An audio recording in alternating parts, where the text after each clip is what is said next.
Okay, so fingers crossed it has now been fixed. We are now back live with the race. We do apologise for the issues that we're having here this evening with the live stream. It has not been the greatest experience for the first round, but fingers crossed that has now resolved the issue. My CPU is showing a lot better figures now. It was just due to a simple click of a button that the issue arose. But that's the way with racing and technology these days. It's just one unticked box and everything can go to pot. But we are now back live with the racing, and it appears to have solved the issue. And looks like we are back with the leaders, and we're now experiencing our first round of pit stops. The LMP2s, there's obviously 44 minutes have elapsed, and these LMP2s are all coming into the pit lane. It looks like Cliff van der Veen has taken advantage of this situation, and he is leading the race in LMP2 for the time being. So great stuff there for the 41 and the Fair Racing team, because they're now leading in LMP2. Here comes the 44 from Reborn Racers. They're exiting the pits, and there's got to be said, not such a good of a difference between the two of them. 6 seconds as they come out of the pit lane and begin their charge back down the road. And then we have Sebastian Cosmalo in the number 7 Poland Sim Racing car, still holding on to 3rd place, but still in competitive position for the time being, about 10 seconds away from the leader for the moment.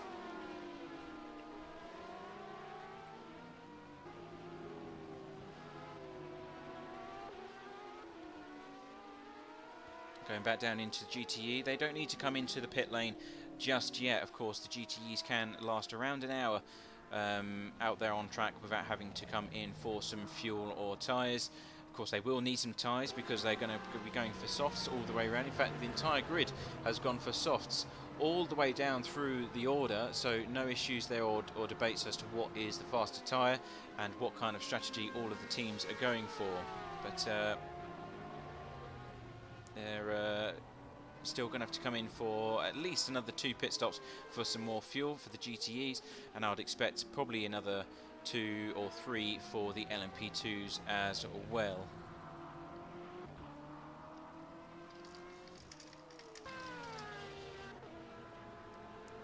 Right, that has actually solved the lagging issue completely, and there goes to Triple S Racing. Triple S Racing with Samuel Rovida got turned around on the exit of turn 4. That's a massive issue there for that drive, and more bad results.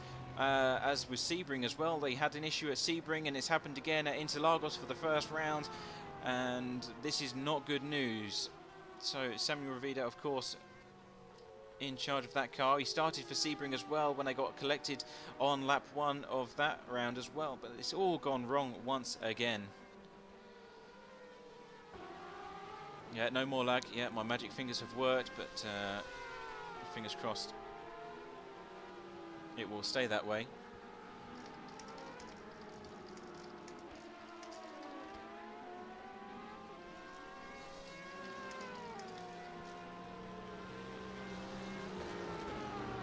Have a look at the timing between all the GTE cars as well, see if we can get some action for you guys.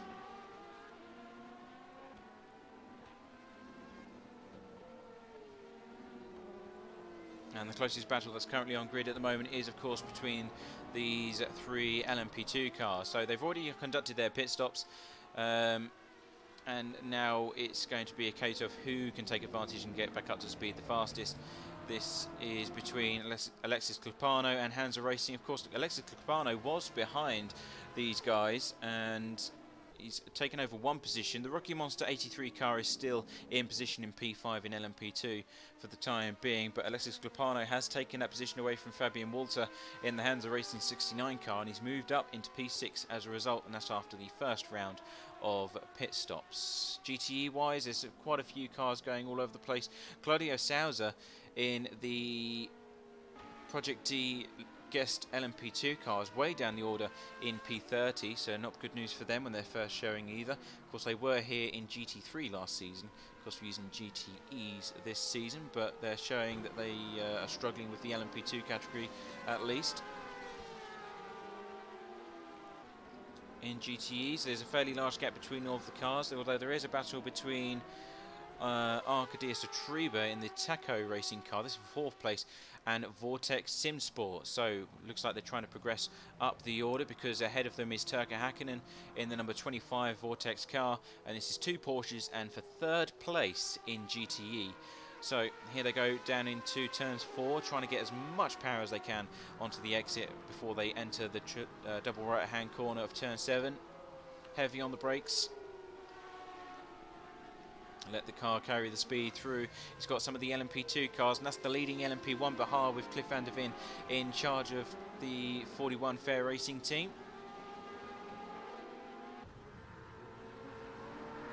Is he going to try and go up the inside, because Reborn Races is right there as well. This is 2 battles going on. This is first and second place. Down the inside, the 44 goes and separates the 2 GTEs. As a result, that's a bit of breathing space there for Turkka Hakkinen in that the Vortex Sim Sports car. There goes the 41 down the inside. Reborn Races squeezed through as well by the skin of their teeth. No contact made, luckily, but he's got the slipstream before they go down onto the start-finish straight. Is he going to be able to defend that position away? This is for the lead in LMP2. Cliff van der Ven taking the inside line, going defensive as he comes down into the heavy braking zone. Nicely done there. Reborn Races trying to get the undercut as they come down onto the back straight. Gets onto the throttle earlier than 41 does, but seems to have lost some ground. Couldn't get on the throttle fast enough, and here's in the way is the BMW of Black Hawk Racing, and they are still in second place in GTE.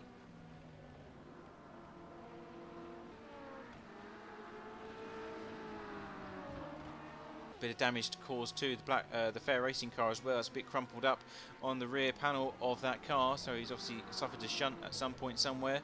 And Reborn Races car looking a bit pristine, better condition, but he's still trying to get his way down onto the inside line, but not able to do so. The 41 shuts the door before he can even get the nose of that car up onto the inside. He's going to try down into turn 10, but not able to get it either. This is great stuff between these 2 LMP2 teams, going wheel to wheel.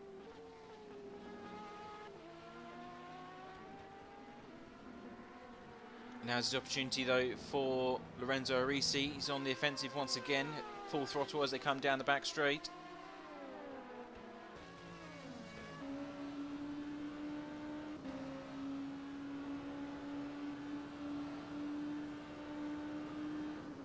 Heavy on the brakes, a bit twitchy there from the 44, changed direction under braking, that's a bit risky, but manages to wrestle the car under control. The Cheaper Hawk Racing car is in the way, go around the outside, long way round on the exit of turn 3, nicely done there by both the LMP2 cars, not getting away at all, though he is trying, Cliff van der Ven trying everything he can to keep the number 44 behind.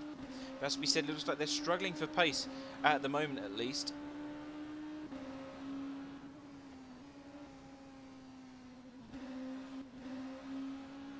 Bit of tap or throttle there before they get down into the hairpins for sector 2.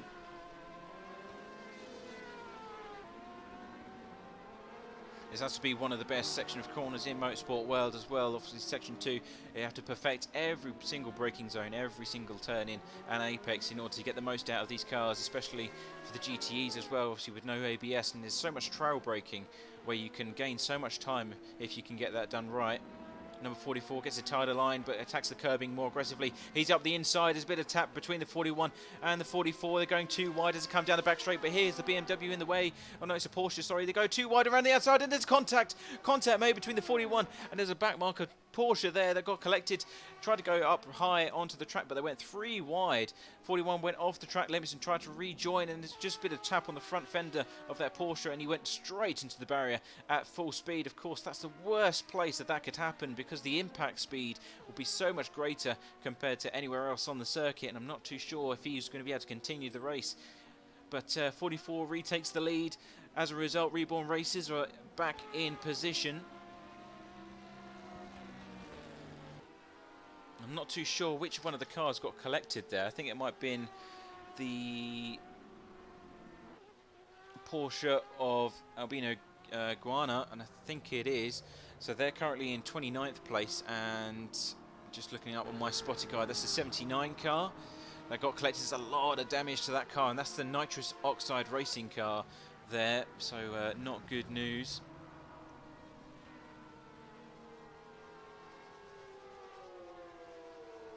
He's fighting for 15th place, but going very slowly, no doubt due to the damage he just sustained. Alexis Clapano still holding on to 4th place in LMP2 as well. We've got Fabian Walter still in the Hansa Racing car behind in the 69, trying to make that happen and try and get that position back away from him. That's 0.6 seconds between these two cars.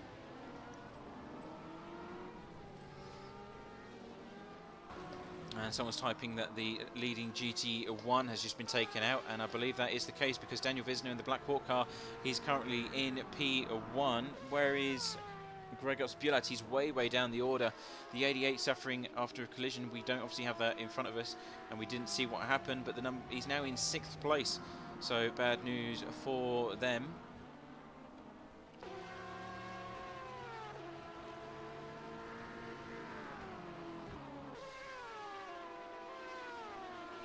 See what kind of gap he's got to the next car up. Gregor Spjulat, he's 3 seconds adrift of Alfie Lauriston, and that's the 81 rookie monster car. So he's got a bit of work to do now to retake the lead of this race. Obviously they did work hard to get there to beat Black Hawk Racing, but it's all gone wrong for them.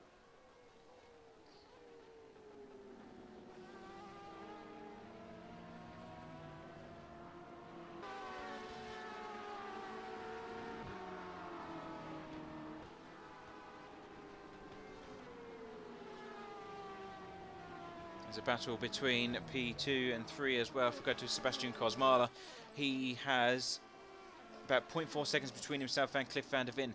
So Poland Sim Racing trying to make a comeback as well after they had a bad set of pit stops.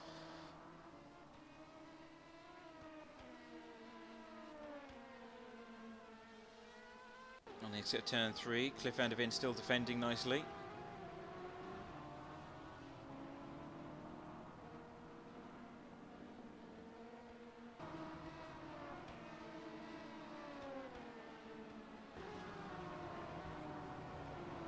There's a sister car as well. So the sister car, of course, Fair Racing have 2 cars with us for the season.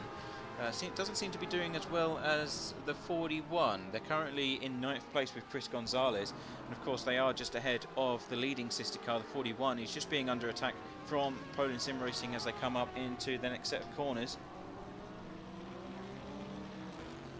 And that means that the 44 has got a nice, fairly chunky lead. Oh, and there's contact again. The 41 really having some nasty moves on these GTE cars. And of course, for a car that's in 2nd place, that was very aggressive there down onto the inside. And that was Tickle Pickle Racing, the number 50. They got spun around. But I'm not too sure what's happening there with the 41. He's obviously desperately trying to make some ground, but it's all going wrong. He's choosing the wrong way around these cars, and he just needs to be a bit more patient when navigating his way around some of this traffic. And there's more contact between the Poland Sim Racing car as well. Team RSI are off. That wasn't due to contact with the LMP2s, though. That was his own mistake, I believe. But contact between the Poland Sim Racing car and the 41, and Poland Sim Racing move up into P2 in class.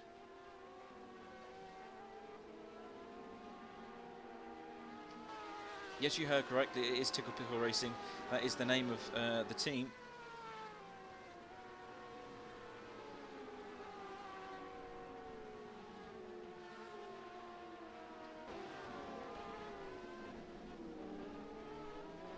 Let's have a look, see what we've got on live timing as well. Any further battles going on? Fair Racing, of course, 0.4 seconds behind Poland Sim Racing for the time being. And then we have a battle between Hansa Racing as well. And there's the Team RSI car getting pushed sideways. It's lovely as well.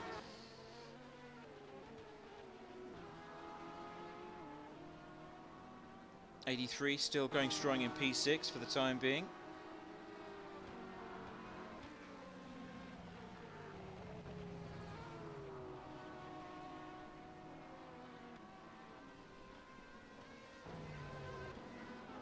Battle between this is for P4 and LMP2. This is Hansa Racing and AMBU. 0.3 seconds separating them as they navigate their way through their section of corners.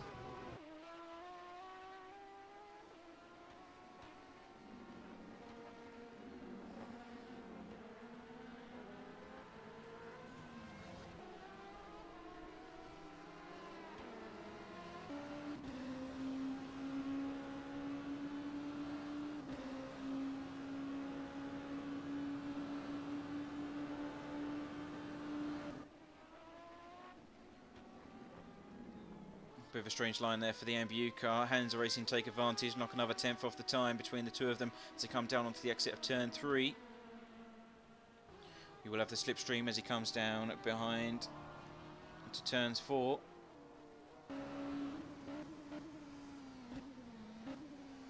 Oh, and he makes a mistake going into the braking zone. That's going to cost him a hell of a lot of time.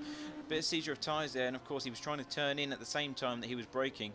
And that made a bit of an issue there for meeting that apex. And there's a car off. Which one is that? That's Team RSI or T. I think is that RSI? No, it's not. It's Samuel Vida, I believe. Again, not the best race for them in their car.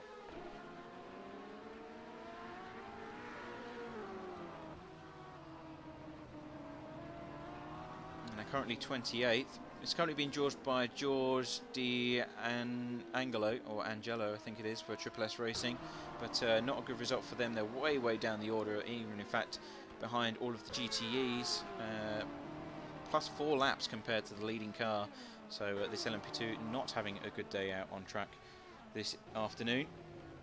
Go to the leader though, the 44, still in charge of this race. He's got a fairly nice lead of around 7 seconds before you even get to the Poland Sim Racing car, and that is of course the number 7. That's being driven by Sebastian Kosmala still, and then we have Cliff van der Veen in the 41, the Fair Racing car in 3rd. I'm not too sure if they're going to get a penalty or not. We'll have to keep a close eye on that.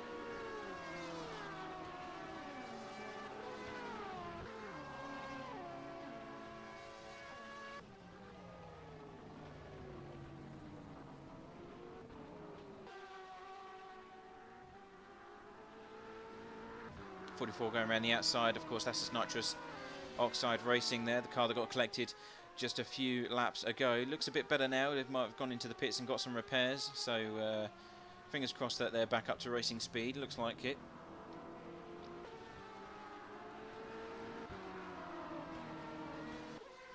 Black Hawk Racing car still way down the order. In fact, let's have a look at Daniel Wisner. Sorry, not Daniel Wisner, the other Black Hawk Racing car with Balas Varo. They're in P8. So the defending champions, Black Hawk Racing, they've got a damage to their front wing there. You can see it because it's miscoloured and it's all the paint is scuffed away. But that's not good news for them. The defending champions not able to get anywhere near the top 5 of the LMP2 category. So maybe they've had a few incidents or accidents there that have resulted in them going down the order.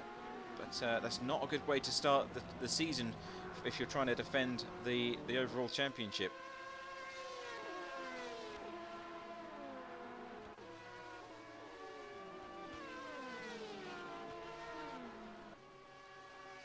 Rookie monster car coming into the pit lane there, as you can see in the background. Now, Balasvaro is a fair way off the next competitive car as well. Let's have a look, see if we can find him on our screen. Number 1, Black Hawk Racing car, 17 seconds away from the next car, and that is, of course, the Seawolf Netrace car. And they're currently doing battle for 6th place between themselves and the Rookie Monsters car. So that is the 83 that's just ahead by 0.4 seconds. And a bit of a drifting session there going on the exit of turn 7, able to get the car back under control though.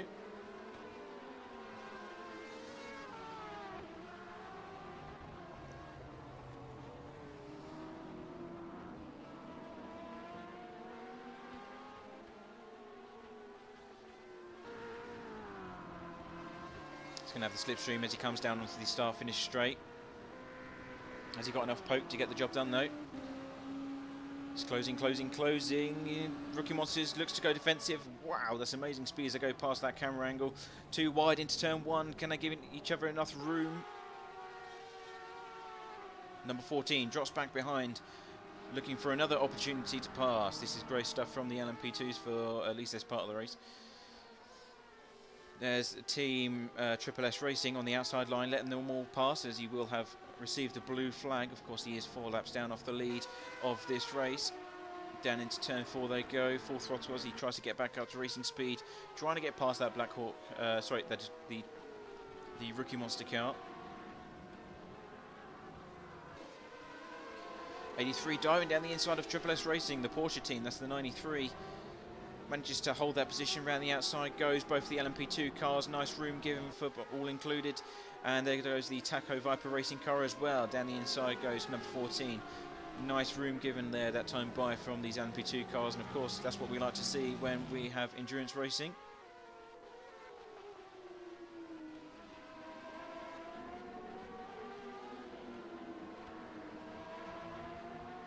Going up the hill once again, this is another opportunity for the 14 car. Will he be able to get the job done this time by? Doesn't seem as close as he was before though. Will still get the advantage of the slipstream, but of course at the same time Ricky Moss is going around the outside of the two Porsches as they come into turn one. Those two Porsches as well going too wide into the apex as well. They're fighting for position between themselves while trying to navigate their way around all these LMP2s.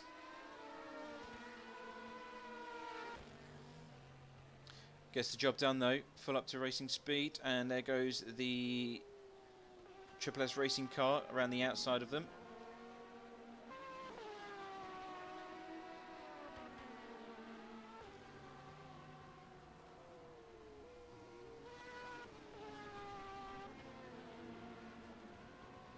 See if we can find some more battles on our, maybe possibly a tiny bit closer than this one.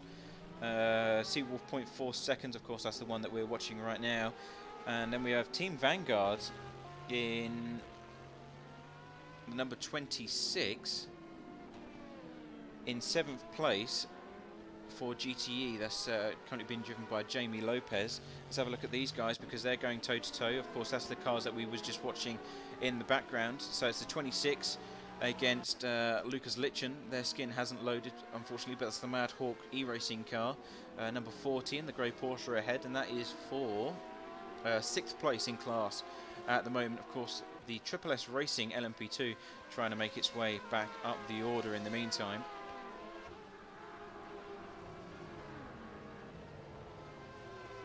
Coming into the pit lane now, so pit stops are coming through for the GTEs. It's now 1 hour and 5 minutes into the event.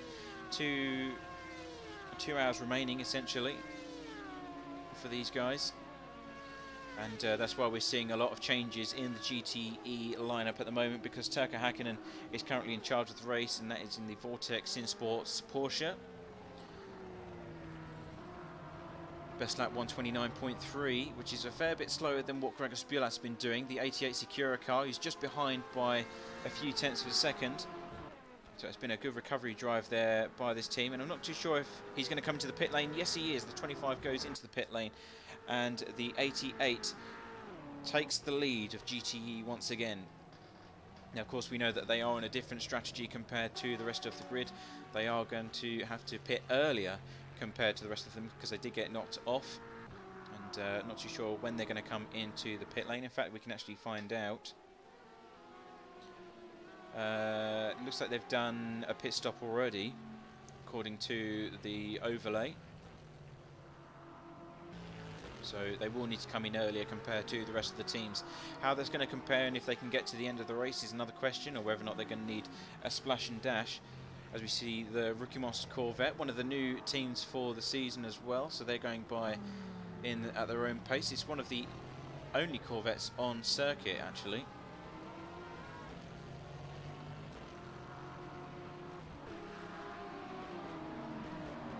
Let's have a look at the leading champions for, or defending champions for GTE. This is the number 2 car, Team RSI, not doing so well in their class. They're actually outside the top 10 for the time being as they go down the inside of the 79 Oxide racing car. So that wasn't for position though, that was just a lapped car. In charge is Tiziano Urbanati.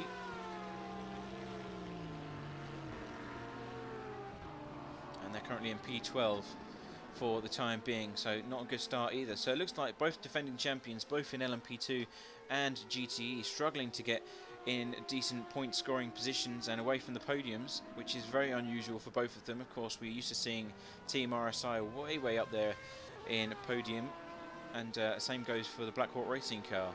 So it's going to be a very interesting championship if it stays the way it is.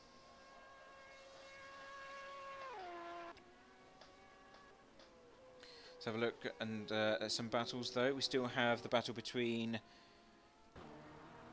Fabian Walter and Hansa Racing, and AMBU close behind by 0.5 seconds. And then we have also the Seawolf Net Trace car as well. They're trying to catch up to the Rookie Monster 83 as they come down towards turn 4.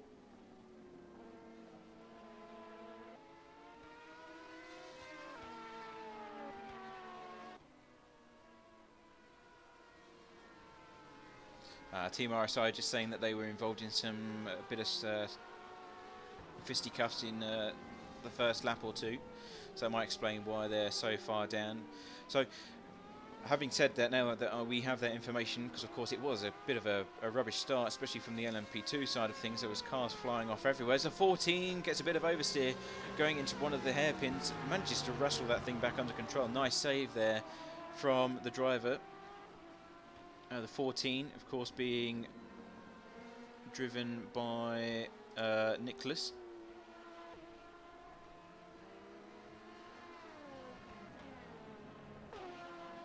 And we actually have a stationary car, which is Jamie Lopez. He's not actually in a pit box, which is a bit strange. So his car's not being serviced. He's just stationary at the lights. He's out of the way. He's off the exit lane, which is good, but not good news there for Team Vanguard. He's dropping down the order like a stone, but issues there for that team. Back onto the leader. The 44 is just coming into turn 1 now. He's got a fairly comfortable lead compared to the rest of the grid. It's around 18 seconds before you get to the Poland Sim Racing car, who's next in line. Let's go back to the battle between the 14 and the Rookie Monsters car of 83, though. He seems to be struggling to get past some GTEs. Comes down into turns 8.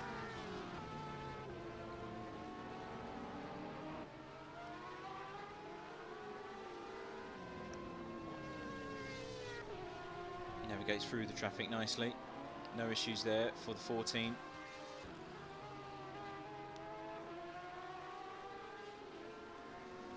Now, of course, the 14s actually have an extremely strong race and performance this round, because if we look at their starting position in qualifying, they're up by 7 positions.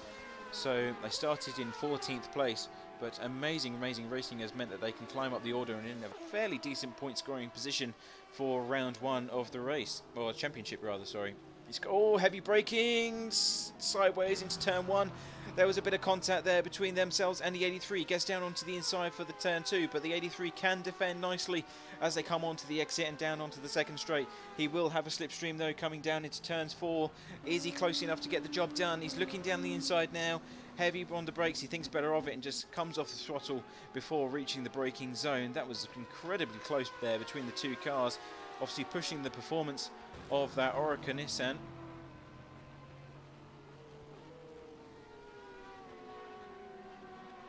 So great stuff there.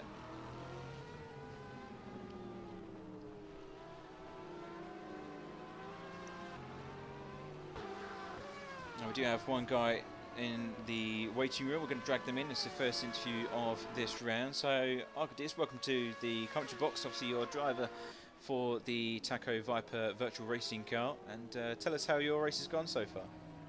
Yeah, that was a very strong stint for me. I was starting from P7, I think, and in the first turn there was, a crash, and I think I overtook one Porsche. Yep. Yeah, and then I settled down. I was doing a very consistent lap times, and I think about in the 11th or 10th lap, the Mijo was having some problems, and all of a sudden I was in the fight for the third place.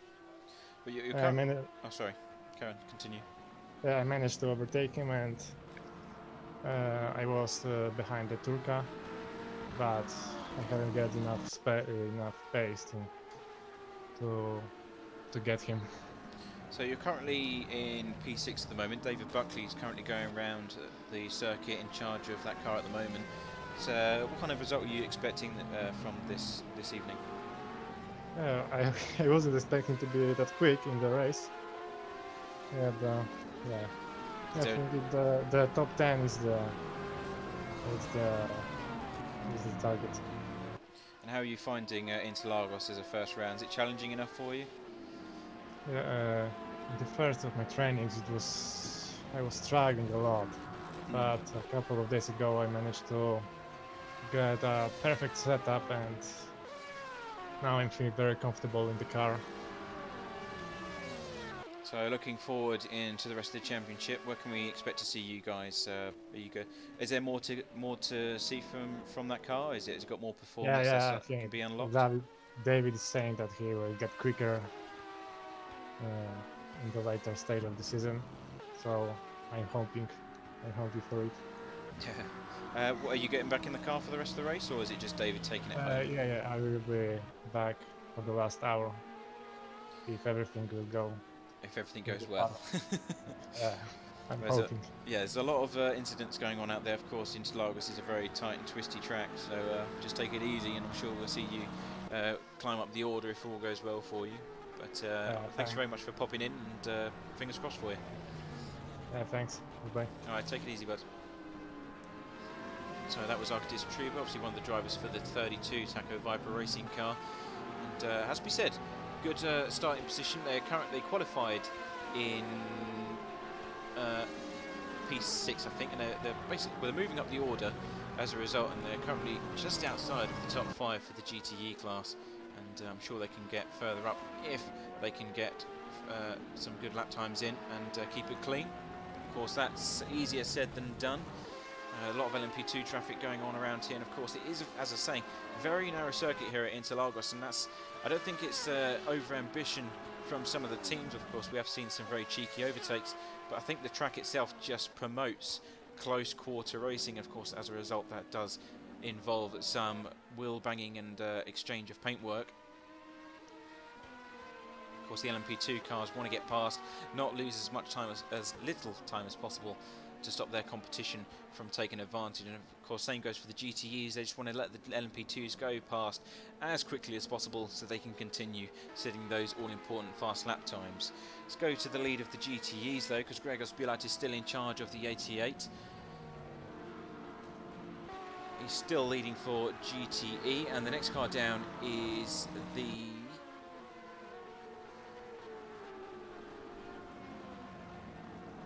I can't find them on my screen now. They seem to have disappeared.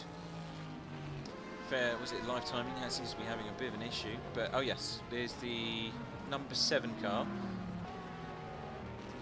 which is Claudio Souza. They've moved down the orders. That's obviously not a GTE, my mistake. So Daniel Wisner in the Black Hawk Racing car, they're still in 2nd place in GTE. And then we have Turka Hakkinen, or it's Arwin Taruna, sorry, in the 25 Vortex Sim Racing car in 3rd. So the driver change has taken place between Turka Hakkinen and Arwin Taruna, and actually in charge of the 43 Black Hawk car is Kasaber Kiss. So he's going around in that car at the moment in 2nd place. He's got a fairly comfortable lead between himself and the next car down, about 11 seconds, but he himself has got a lot of work to do. 23 seconds between himself and the leading GTE 88. So yeah, it has to be said that Gregor Spilat, fairly comfortable lead for the time being, and I doubt he's worrying too much about the situation unfolding around him for the moment. Of course, we know that they are extremely fast as well.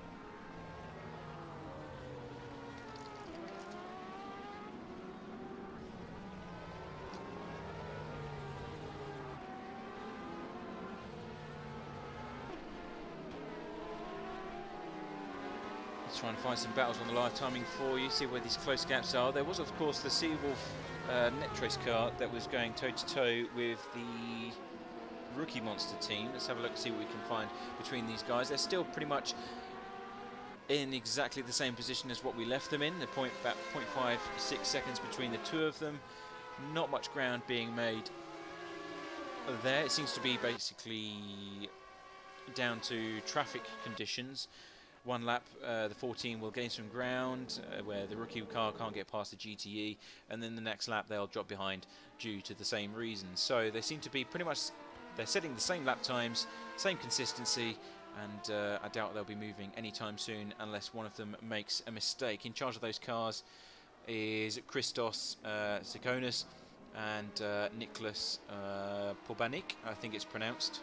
do apologise if I completely butchered that, as my reputation precedes me in that department. 0.6 seconds still as they go through the double right-hander before they get into sector 2 with all the twisty stuff takes place.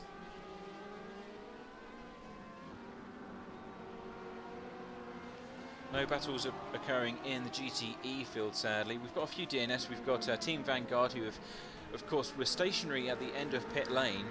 They've decided to retire the car. Rapid Racing with Macau is a DNF as well. And, of course, you've got Eidos Motorsport. Both of them, both the Eidos Motorsport cars, the 23 and 25, have also DNF'd. And, of course, that was because of that huge impact that we had at the start of the race. And even the GTE car took out one of the signs, I think, down into the braking zone into turn 1. So not a good day for Eidos Motorsport. They've had to retire both their cars. And just trying to find some other battles between the GTEs, but it's a struggle, if I'm honest with you. Of course, at this stage of the race, we are an hour and 19 minutes in already, 1 hour and 44 minutes remaining.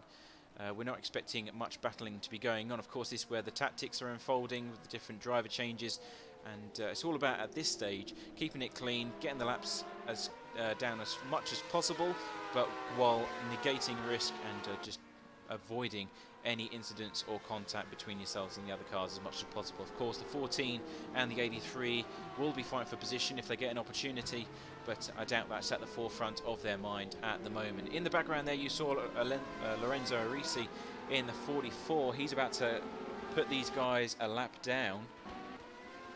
So LMP2 pace definitely differing, and of course down to how you manage the traffic as well. That's the biggest time advantage here that you can gain. If you're good at cutting through traffic cleanly, as we're seeing from Lorenzo Arisi here this evening, then you can gain a ton of time compared to the rest of the competition at a track like this, where it is so vital to success. And of course, teams such as the 88, BMW as well, are striving in that department as they allow all the LMP2s through as and when. He's just coming across the timing line now. Gap to the next car is about 15 seconds, and that of course is Sebastian Kosmala in the number 7. They will have their own custom paint scheme, he says. They're having a few issues of getting it ready, so they've obviously taken the stock number 7 skin for the time being, but that will be fixed for the next round, and we can see it in all its glory. Now, the Poland sim racing cars are really nice to look at, very pleasing to the eyes, so I look forward to seeing that for round 2. And then it's a further gap of around 10 seconds before we get to Cliff van der Vin in P3 in the 41 Fair Racing car. I'm not too sure if they're going to receive a penalty or not for the contact that they've made. We'll soon find out, I guess. But for the time being, they hold them to 3rd.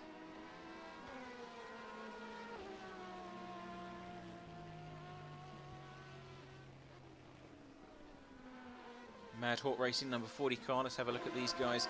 They're currently Lucas Lynchen is in charge of that car. He's got a very badly damaged front end, and he's currently being chased by some of the other Chiba Hawk Racing cars actually on both ends. So it's Lance Link in 36 who's just ahead, and then we have number 2 Team RSI car behind in position as well, but it's not the one that you see on your screen there, because that is another one of the Chiba Hawk Racing cars. So he's got a fairly comfortable lead to the gap behind. However, looking to go forward, and that is for P8 in class. Of course, it will be civil war between the two of them, the 2 Chiba Hawk cars. Some vital points up for grabs there.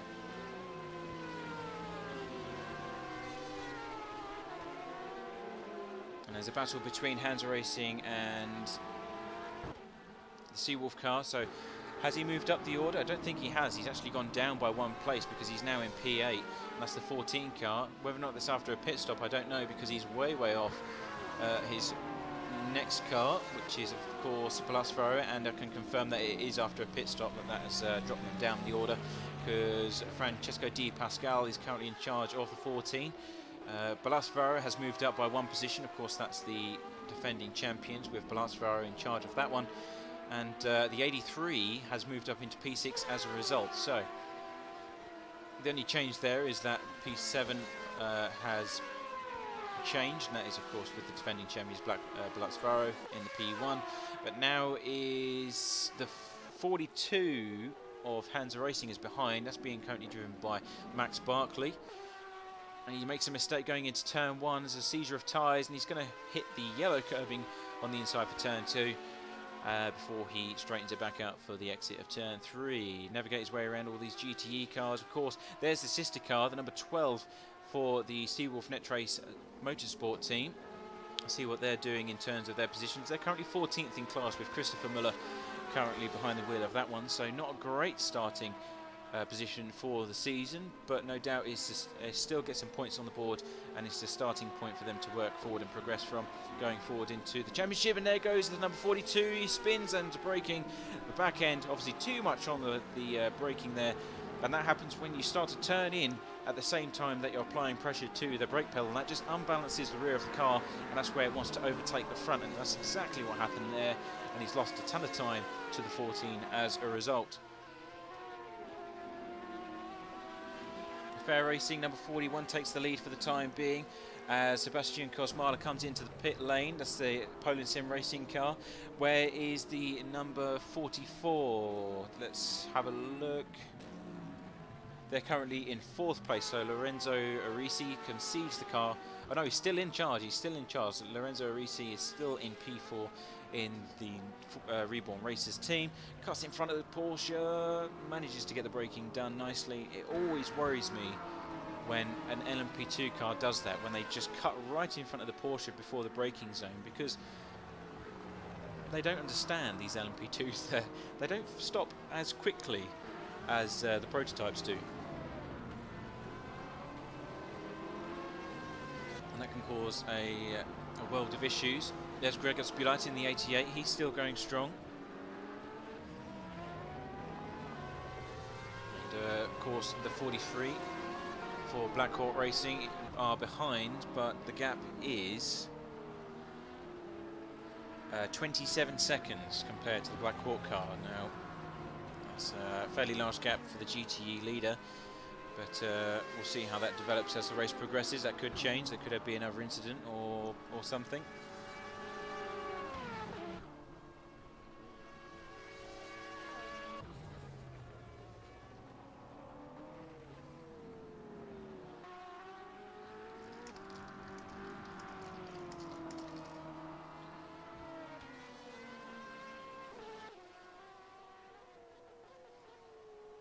Let's have a look, see if we can find some further battles. We've got Hansa Racing once again going toe-to-toe with the 40. No, that's not actually the case. That's changed since it's now been updated. So they've now gone past. They're actually both in the pit lane, so that's why it's so close. I was thinking, why are they only 0.7 seconds? They're not moving on the live screen, but that's because they're both in the pit lane. That's, the Pem Van Ark is in the 44 now, so that's a change of driver. Fabian Walter still in the 69 for the time being, as he's just waiting for some more fuel to go into the car. In second place, though, 7th, the Poland Sim Racing car, Mikolaj Maliki still in charge, and he's in second place, so they've regained their previous position. No troubles for them at the moment, and they're continuing their drive. Let's have a look further down the order. We've got the number 20 with Alexis Klapana. They're just coming out of the pit lane now as well. Louis Marino now in charge. That's another driver change completed for this LMP2 team. A lot of driver changes happening. Of course, it is the prime time to do so as we reach the halfway mark for this event. 1 hour and 36 minutes remaining.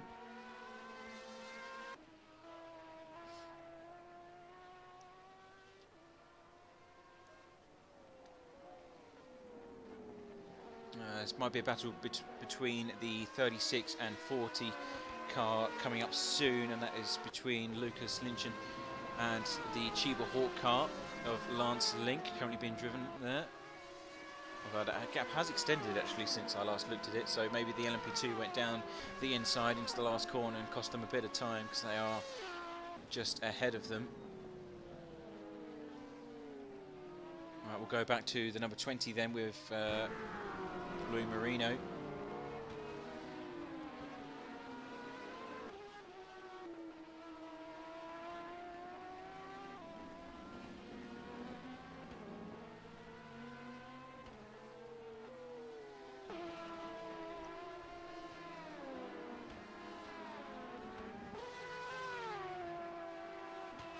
Hansa Racing car looking strong this afternoon. Has had a driver change as well.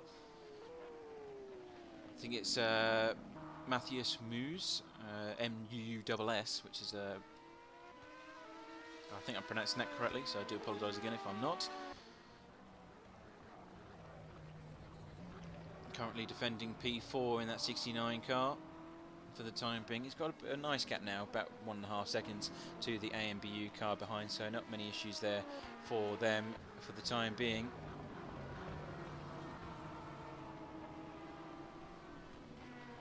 Where's the 14 gone down to? They're in P5, 24 seconds between themselves and the rest of the leading LMP2s though, so they've got a fairly big gap between themselves, but they are still in front of the leading champions, David Junt in the Black Hawk Racing LMP2 by around 5 seconds. We should see them come on to the exit of turns 5. No, they're not. So where is David Junt in the Black Hawk Racing car? There they are. So it's a fairly large gap between the two cars, and that is for position 6 in LMP2. There's a lot of damage to that Black Hawk car, especially the front end. The back end doesn't look damaged whatsoever.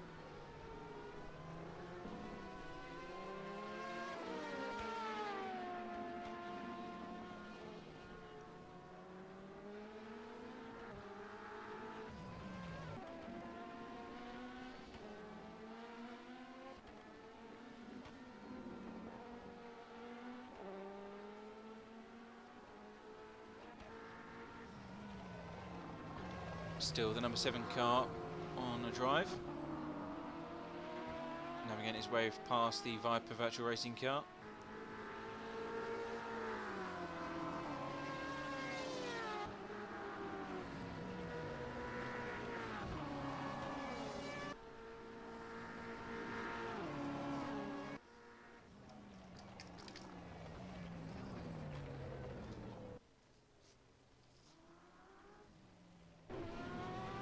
Just noticed that there are a lot of disqualifications at the moment. There's quite 1, 2, 3, 4, 5, 6, 7, 8, 9, 10, 11, 12, 13 disqualifications. So I'm not too sure what's happened there.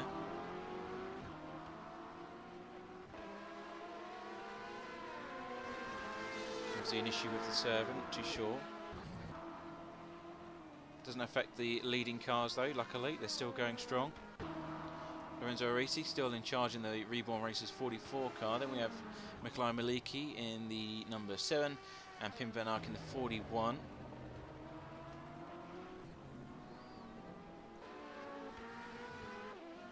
AMBU still going strong as well. They've got about a 2-second lead over their competitors in Hansa Racing.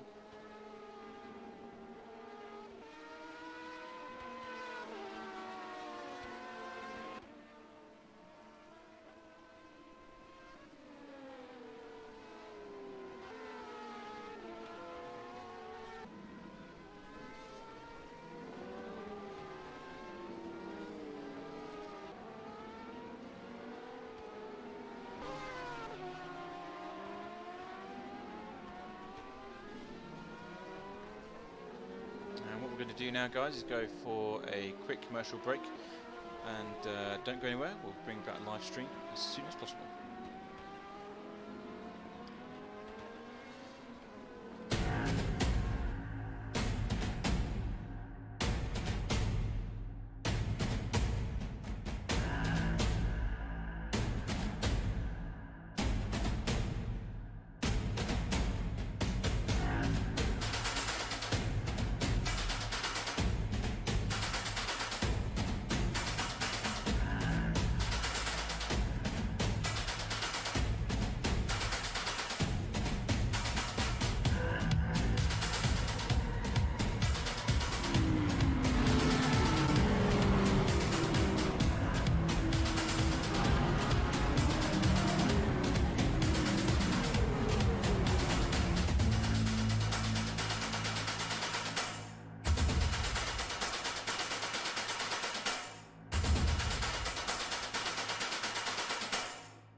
Hello and welcome back. We are live for round 1 of the World Sports Car Challenge. Apologies for all the issues in the long break. We had some troubles with some people being disqualified by the server for unknown reasons. So to help out with the quick undisqualification of some of the drivers, unfortunately that has led to some of them not being able to race and finish. But we have a battle on our hands here, and this is between the Hansa Racing Car and AMBU Racing. So they're going toe to toe for the time being, and that is for 4th place overall. So AMBU move up into P4, and the number 20, 69 gets demoted down into P5.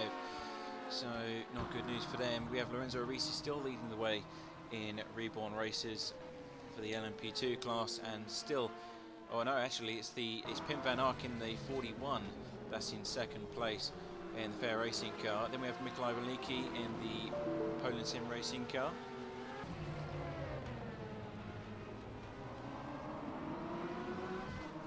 They're in 2nd place in LMP2 as well, but still leading. Oh, actually, we've got a new leader in GTE as well. That is the Blackhawk Racing car. They're under attack by the 88 though, because they have had a driver change in the 88, and that is Adam Karkizeski. And he's now in the lead after a lag spike. That's awesome. Arjen Taruna is in the 3rd place at GTE. He's just coming into the last corner now in his Porsche, and that is the number 25 for Vortex Sim Sports.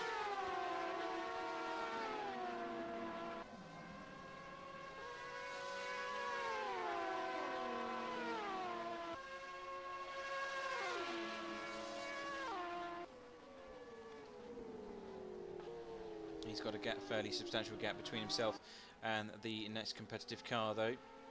Let's have a look, see where they are. The 88 and then Vortex Sim Racing. There's 12 seconds between the two of them. Reborn Races, the leading LMP2 car, 44 seconds between themselves and the next car, which is of course the 41 behind, is 2nd place. So they've got a nice comfortable lead. And then the only battle that's actually going on is a car off wide, and that is at the end of turn 4. Wonder who that is. I think that's the number 27, I'm not too sure.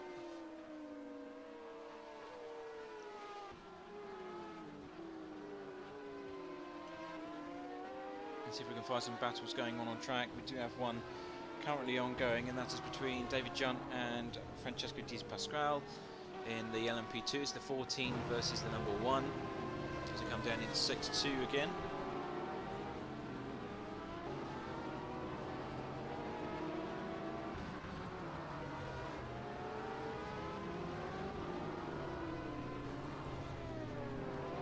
GTE traffic in the way here. Looks like the Blackhawk Racing got through. He did. He's still got the nitrous oxide racing Porsche in the way, but he's in a lot better position compared to number 14. Goes down the inside of Triple S Racing there before getting back on the power and getting past all of these GTEs. Flash the headlights there from the 14 saying, please can I come through?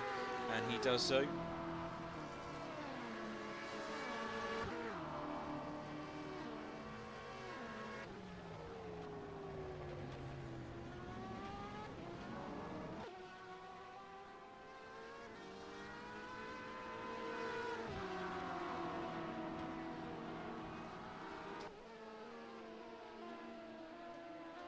DNF starting to mount up, no doubt, in relation to the issues.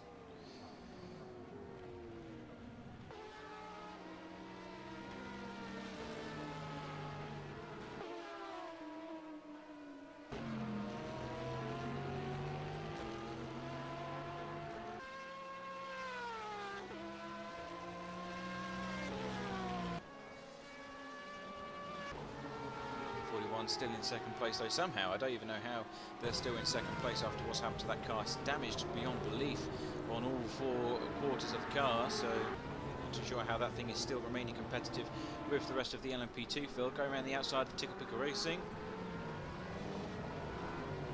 and makes contact with the Triple S. I don't think that was the LMP2 car's fault that time. I think he just tried to turn in a bit too early to make the apex of that corner.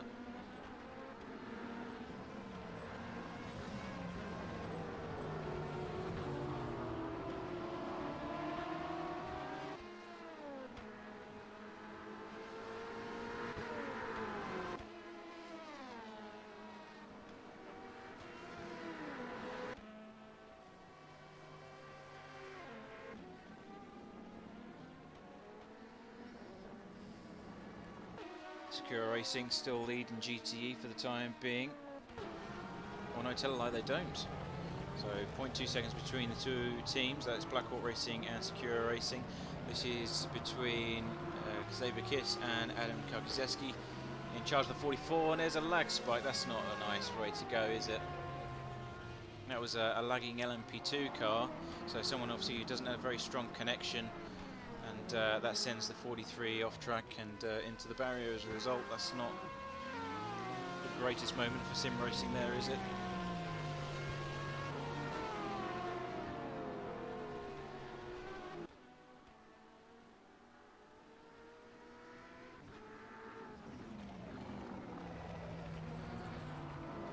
That Adam and the 488 go into the lead of the race, which is a shame because obviously that was a fight for the lead in GTE.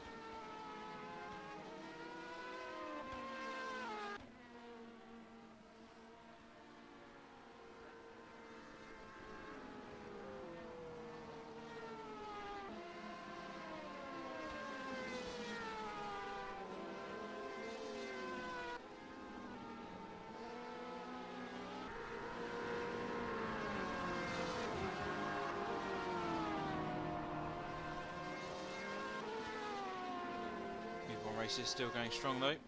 Lorenzo Arisi still in charge of the car, and there's 1 hour and 15 minutes remaining. So he's been in the car for quite some time now. So I wonder when he's going to hand over to his teammate. Of course, they do need to do at least half an hour of driving in order to qualify for this particular race. Otherwise, they do get disqualified if they don't conduct the relevant driver changes. So they've got to be careful there. But as to be said, it's fairly good that he's able to keep this up.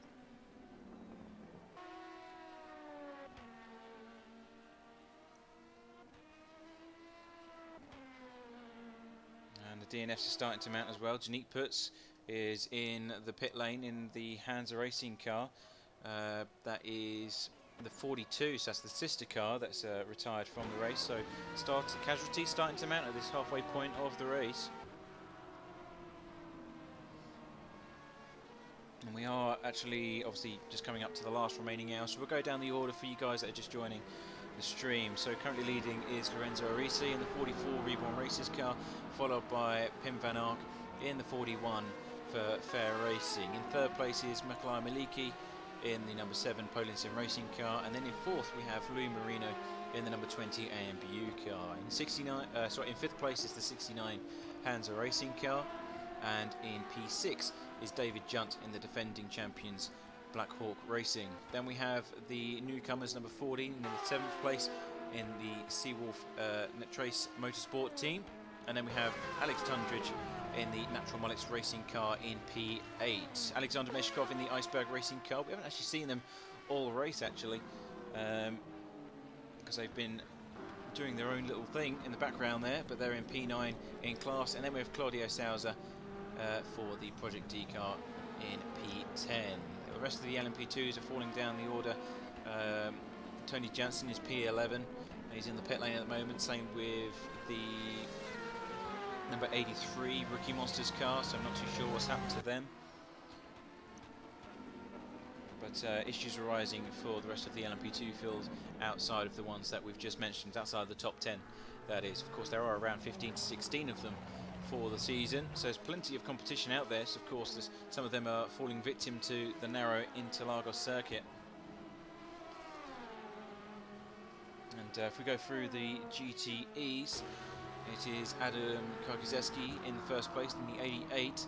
He's of course taken the lead from Black Hawk Racing in the number 43 after they had that horrible glitchy moment with the LMP2 car, which sent them flying off circuit, which is unfortunate, but they were leading the race up until that point. Then we have Arwin Taruna in the Vortex Team Sportcast, the number 25. They're in third place for GTE. And then we have Mantis Rikas in the Rookie Monsters car in fourth. So they're just outside the podium. Of course, Rookie Monsters have got 3 cars for the season, so good result for them for the first round of the race. Then we have the 32 being driven by David Buckley. That's the Taco Viper Virtual Racing team. And then we have Lance Link in the number 36 and the Chiba Hawk Racing black car. So that's their top performing car for the moment. Then we have Lucas Litchen in the number 40, that's in the Mad Hawk Racing car. And then we have the defending champions for GTE, Team RSI in P8. They have moved up into the top 10. Last time we looked at them, they were in P12, so they have made some ground, but they line up on the grid in P8 for the time being. Then we have Christopher Miller in the 12 car, and that is the Seawolf Net Race car. They're in P9. Then we have the 39. That's another one of the Cheaper Hawk Racing cars. That's being driven by Brian Vors. And then we have Felipe Marazzi in 79, and that is the Nitrous Oxide Racing car. They're in P11. Miles Dixon in the 12th place GTE car. That's number 77. They're taking the guest car for this evening. They're lining up in 24th. They're taking the BMW. They're actually a reserve team, so they will get a full seat for the season after this round. Then we have Chris Evert in the 37th. That's another one of the Cheaper Hawk cars, followed by Simon Marshall in the 82. They're in 14th place, and I believe that's the Corvette version, which it is. Yep, it's one of the only Corvettes on grid this evening.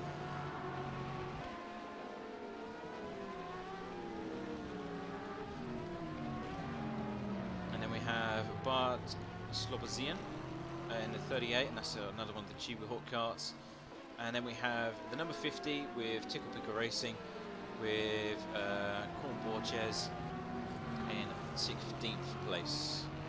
It does go down further down the order, but I believe most of those are DNFs. We have Triple S Racing, who are just behind in 31st place, and then we have Alexander Sesha, which is in 32nd as well.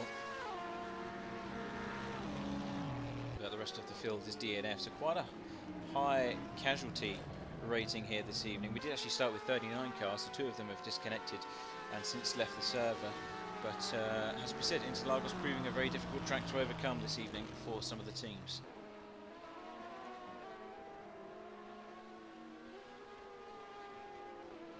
See if we can find some battles for you. A lot of the teams are going through pit stops and different strategies, so not much wheel-to-wheel racing going on for the time being.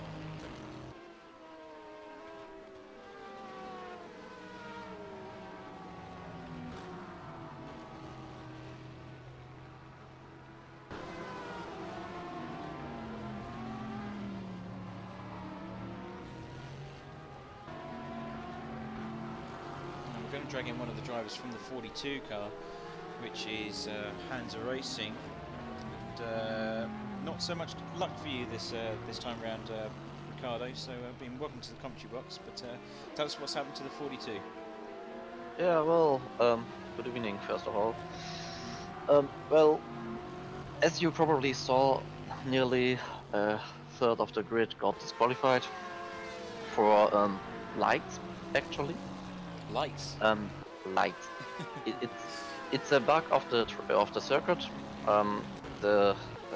It's sometimes a little bit how to say, flickering, and even just for tiny bit of maybe a cent, the warning goes online, and if you don't have your lights on at this point, you're disqualified. Yeah, it is an issue, but why it's a bit of an odd thing, because it is of course daytime here at Interlagos. Yeah. So We don't know. It's a strange bug on this circuit. Our main problem was that we were in the middle of driver swap at this time with Hansa number 42, and it wasn't completed. So even at the moment when we got undisqualified, Yannick still hadn't got the control of the car, and he was listed as AI. So he had to rejoin the server. But even after he rejoined the server, he was still listed as AI. But he had the control of the car.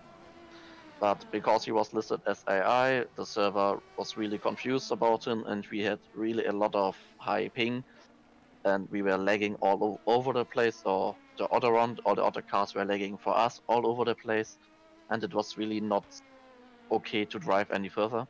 I think we spun one of the GTs on mistake, because we had no idea where the other cars was, and I think we spun the number 43. It was in BMW, so well, So sorry for that. Really not a sorry. good result then for the 42. But what, are you rooting for the sister car now, the 69? Yeah, of course. Also not the easiest race for them. They had also a collision early on in the race, but they fought strong back, and now we're in a position where we can think about getting in home on P5. That So would be a strong opening. it would be. I mean, you've still got a fair way to go. Obviously, an hour remaining in the race. What are you taking away from Interlagos today before you go to round 2 in 2 weeks' time? Chaotic. Anything that you guys are going to work on to improve your own performance and hopefully get some more points?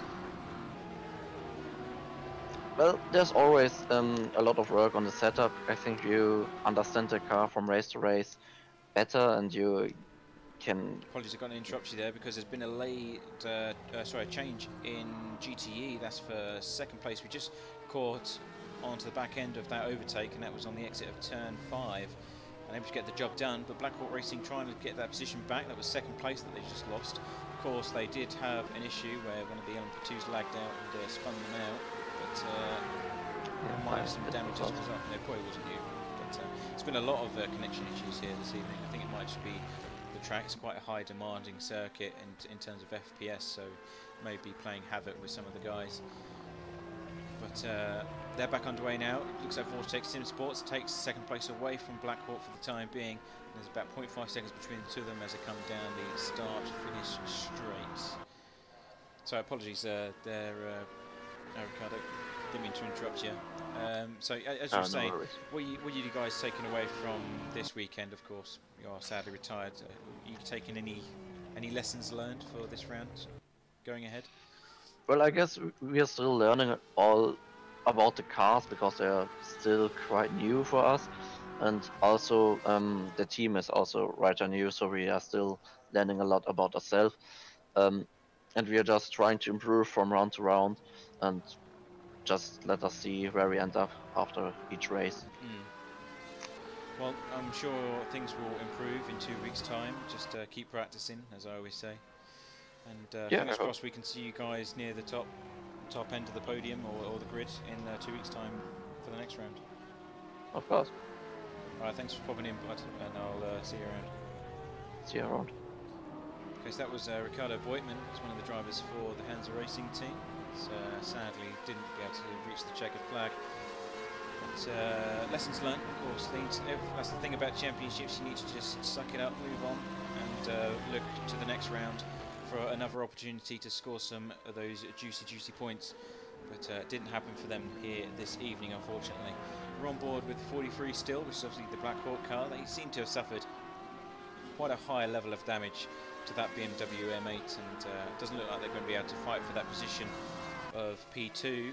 There's Vortex Sim Sports driving away there. Arwin Taruna still in charge of that number 25 and looking very speedy indeed at this time or moment of the race.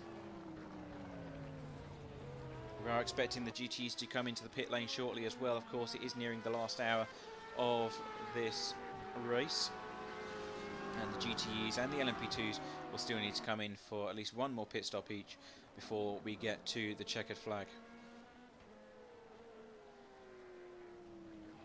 Oh, and there's contact there between the 41, the Cheaper Hawk car. Not too sure what that was about.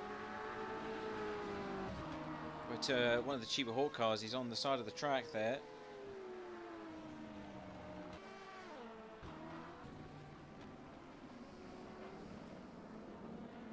So not a good thing to see. We're going to go to Team RSI now though, because we might have a fight on our hands down that end of the grid.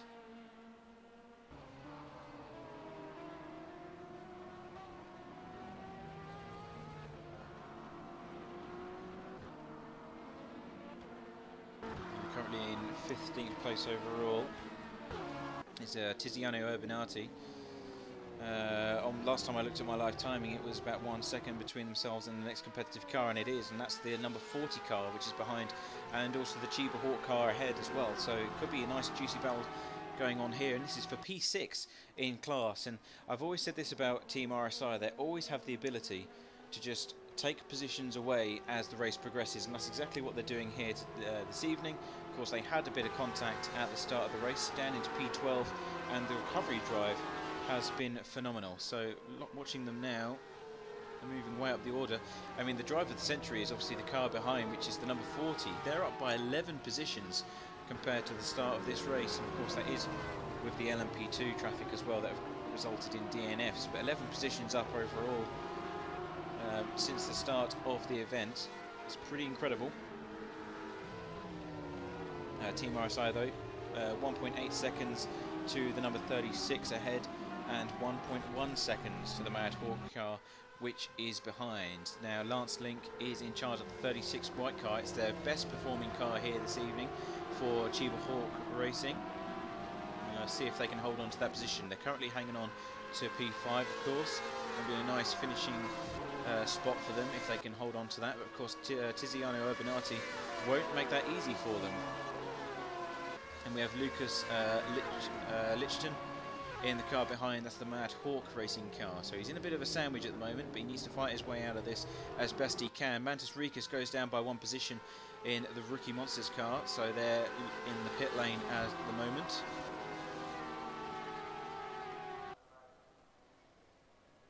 Now let's have a look at the last lap times for you, if we can, just get an idea of what kind of pace these two are on.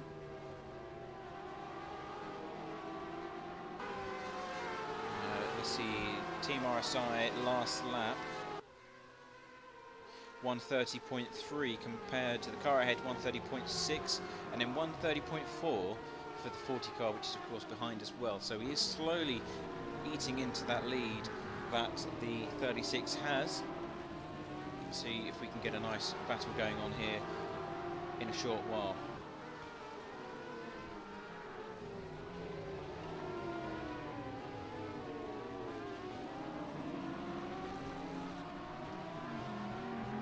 There's also a good battle going on in LMP2 between the Black Hawk car, and here comes the number 40, both trying to go too wide there, down into the second to last corner. Didn't work out. Team Triple S Racing got in the way. Of course, that is a blue flag situation. They're not fighting for position, and here comes the number 40. Now Team RSI have lost out massively as a result of that traffic jam, and 36 has got away down the road. Looks like Team RSI are going to come into the pit lane. Yes, they are. So Team RSI into the pit lane. That means that the number 40 goes ahead of them, and let's see, this is going to be the last pit stop that they're going to make before they have to get to the checkered flag. Now I'm expecting some of the other GTE cars to come in as well. We have got a few LMPs in the pit lane as well, even including number 14, which has gone all the way down the order and is now in where are they? They're on my screen. In P8. So Francesco Di Pascal is in the pit lane at the moment. He's gone way down the order because he was fighting for the top 5, I believe, the last time we was looking at them. So something's gone on there. Taco Viper Virtual Racing still going strong at the moment as well. They're currently holding on to 7th place in class. Arcadia Satriba in charge of that car. And in fact, we've got one of the guys in the waiting room at the moment. That's in the form of David Buckley. Welcome to the commentary box, David. Hiya, nice to have me again. And welcome back. Here we are once more. And fairly good result for you so far. Yeah, the first stint was absolutely incredible. Started going down the field a little bit when I took over because I'm just not on the same league as Arcadius is when it comes to pace. Yeah, the whole fiasco with everyone getting disqualified really helped. Well, obviously, misfortunes have struck quite a few of the teams, but there's a lot of carnage and a lot of contact going on here this evening. What do you make of that from your perspective, driving the GTE class? Well, thankfully, we managed to avoid most of the issues. We haven't really had any issues with contact or anything like that. There have been a couple of minor incidents, but it's been all fine. So hopefully it can carry on. And what kind of result are you hoping for here? Are you happy to go home with 7th, or are you looking to progress in the last hour or so of this event? We're looking to progress. I think at the end of this stint, Arcadius was saying he wanted to go for first, but I don't think that's quite possible now. A podium would be fantastic if we can get it, and see how things turn out once the pit stops have all come round, really. Yeah. Taking anything going forward into the rest of the season? Are you guys we're gonna see Viper Racing going to the top 5 perhaps as the season progresses, or I should hope so. what are your plans going forward as a team? Well, we definitely have the pace. Well, Arcadius doesn't, in a sense, to put us in the top 5. So, yeah, definitely go as much as we can and just try and get the best results. I've got some improving to do in terms of my pace, but I'm sure that'll come later on in the season. Well, you've just gone up to P6 as a result, because I think number 40 was crabbing down into turn 4, so something very wrong there with that car. Not sure why, but yeah, best of luck to you guys. I look forward to seeing what you guys can produce in the last 56 minutes of the race, and we'll be watching closely. Nice one. Thank you very much. All right, cheers, David. Cheers. Bye bye. So that was David Buckley, obviously one of the drivers for the 40. Sorry, not the 40. It's the number 32. Obviously, we're watching them go around the track now. Really strong performance, as he said. Not many issues have struck this car. Touch wood, and I'm sure he's going to be knocking himself if something goes wrong with that car now as he goes wide on the back straight onto the start-finish line. So very twitchy moment there for the guys. Let's try and find some battles elsewhere on track for you. There's a battle between the LMP2 cars, although they're going through traffic as we speak, and that is in the shape of Louis Marino. And they're trying to defend the position away. Oh, sorry, no, it's the 69 Hansa Racing car. And they're trying to defend against the Black Hawk car now. And in fact, the gap has just expanded to around 5 seconds. So definitely some GTE traffic there between the two guys. And unfortunately, that battle has now disappeared from us. Let's look into GTE. Not much going on through this pack either. We've got a few guys that are around 2 seconds away from one another, but most of the time it's around 5 seconds or more between some of the guys, which is unfortunate. Of course, this is the part of the race where we want to see the teams close together and have some will-to-will action before we get to the checkered flag, things to spice up, but it doesn't seem to be happening.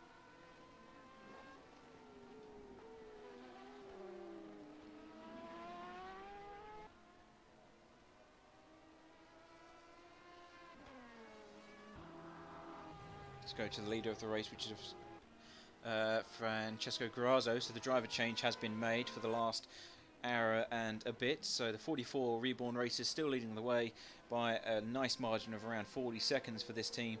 And it has to be said, they have led this from the word go. There's not hardly a scratch mark on this car. It's done really well to get to where it is and perform that the way it has done.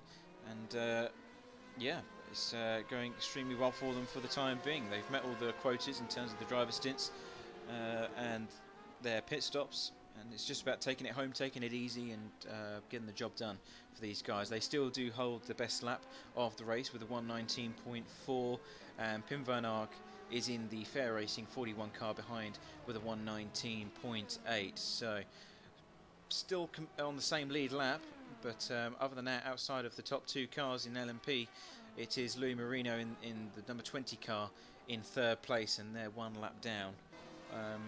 Even compared to the 41 car, they're 40 seconds adrift. So not what we want to see in the leading or the last few moments of this race. But that's what it is for the time being. It has been a very tough race for some of the teams, some more than others. But it seems that the leaders have been able to perform correctly and get the job done.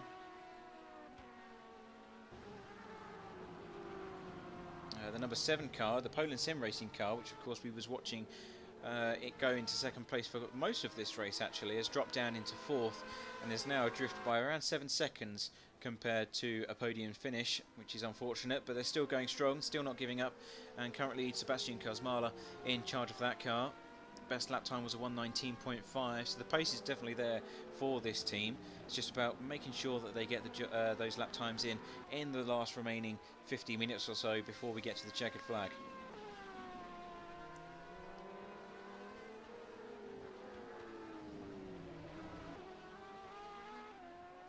Hansa Racing are in P5, they're just entering the 2nd to last corner now. Of course, they are going to be trying to catch up with the Poland Sim Racing number 7 car, so let's see if they can get that job done and fight for that position. Of course, they're going to be wanting to go forward at the end of this race. This is where you start to just put those lap times in and get as much pace on track as possible. So engine modes will be turned all the way up to maximum before the last 45 minutes or so. I'm expecting the LMP2s to require one more pit stop still. Of course, they only last around 45 minutes, so that will be the case for most of these teams. They will need to come in for one more stop. Won't be expecting many driver changes at that moment in time, but we'll keep an eye on that as best we can. Then we go down to Team RSI if we can. So Tiziano Urbinati, currently in P7 in GTE at the moment. They moved, well, they've actually retained their previous position.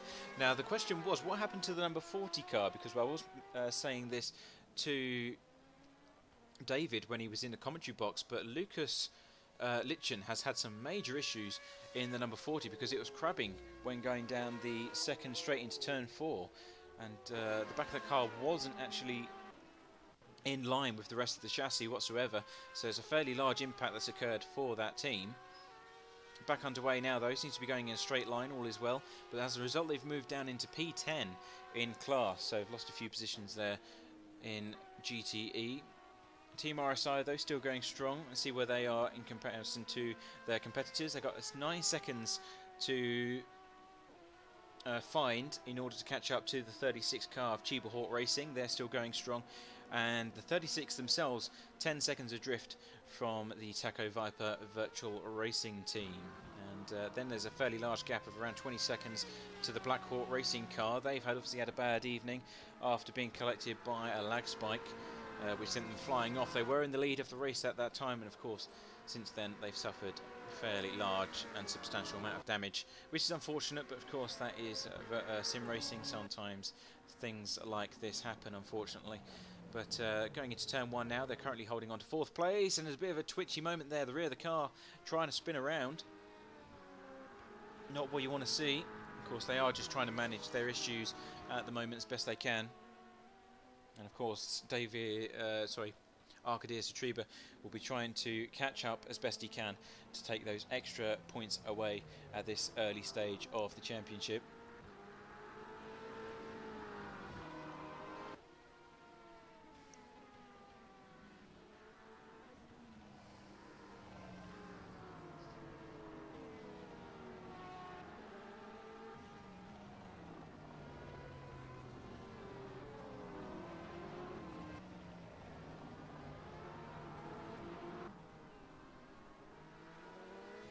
Still leading the way is Adam in the number 88 Secura Racing car. 14 looks down the inside of the 43.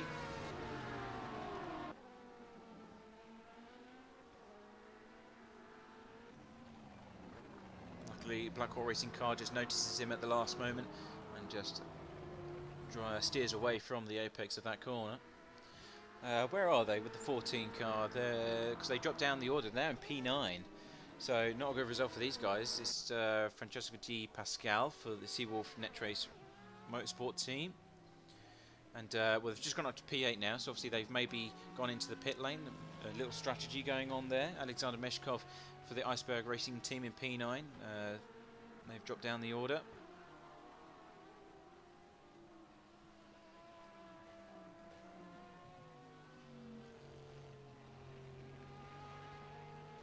Could have a battle on our hands between some of the LMP2 teams. This is for Poland Sim Racing as well. This car ahead is not for position for the number 7. That is the other, or the sister car, for the Fair Racing team. The 33, they're still going. Way down the order with Tony Jansen in charge of that car. Obviously they had issues. They also got disqualified. But number 7 gets past nicely. Blue flags would have been shown for that one. And the reason we're watching these guys is because they're 3 seconds adrift of the number 20, which is the AMBU Racing team, and then 5 seconds adrift behind is the 69 Hansa Racing car. So things could spice up quite nicely in this field in a few moments' time. We'll have to wait and see. And there's an issue for the number 36, I believe, because they were about a second behind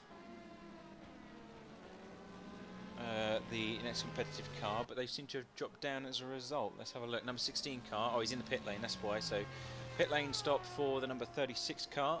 He's going to stay in. Lance Link currently driving this one of 4 Porsches for the team. And Tiziano Urbanati moves up into P6, that's Team RSI, so they're using this to their advantage. Now, Team RSI have already come into the pit lane, so any position they make from this moment on will be for position, and pretty sure that they will be able to hold it as well. So, could we see Team RSI go from basically the back of the GTE field after being involved in contact all the way into the top 5? That could possibly happen. Currently, they are 13 seconds adrift of the Taco Virtual Viper Racing team, and we know that Tiziano is a very fast and consistent driver. So let's have a look at their last lap times. Just coming across the timing line now.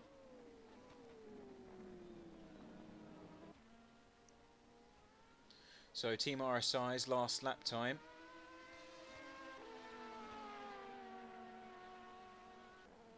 was a 1:30.8. Taco Viper Racing 1:30.8 as well. There's literally 0.03 of a second between the two last lap times that they both posted, so Tiziano going to have to find an extra few tenths if he's going to be able to catch up in time. There's still plenty of opportunity, 45 minutes left in this race before the checkered flag is shown, and I'm sure some of the teams are waiting for that with earnest, because it hasn't been an easy round or an easy way to start the championship. It's been a bit chaotic, if truly honest.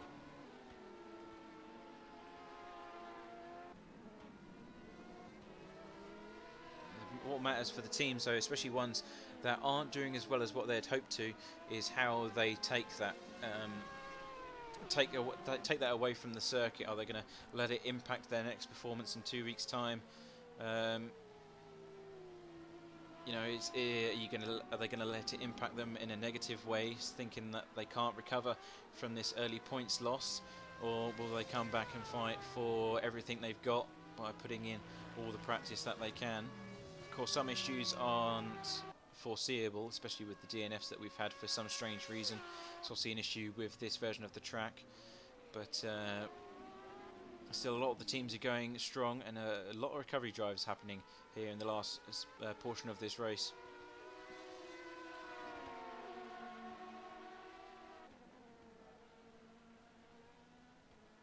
Two of the GTEs coming out of the pit lane now. Are any of these for position is the question. I don't think they are. There's one of the Chiba Hawk racing cars, and you've also got the Nitrous Oxide racing team behind as well.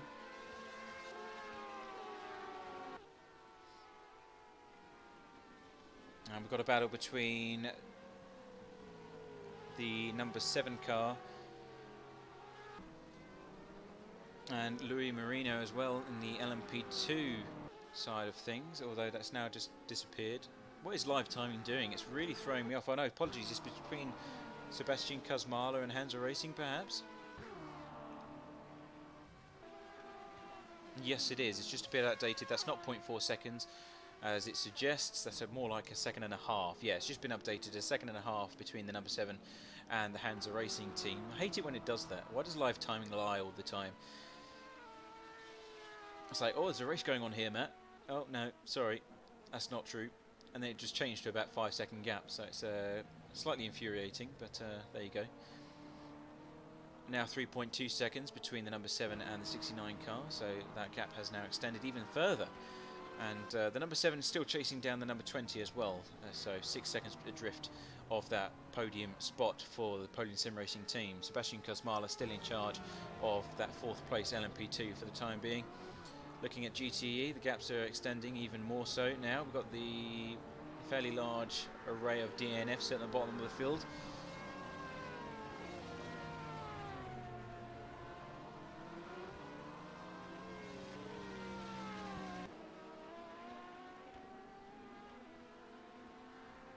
I think we might even have a battle between... No. That's another lie from live timing. Thank you very much. Will you start telling the truth, please, about these gaps? I was saying that Team Triple S Racing and the 33 of Fair Racing were close together, but guess what? They're not. So seems to be quite a regular lie that's occurring here this evening for live timing.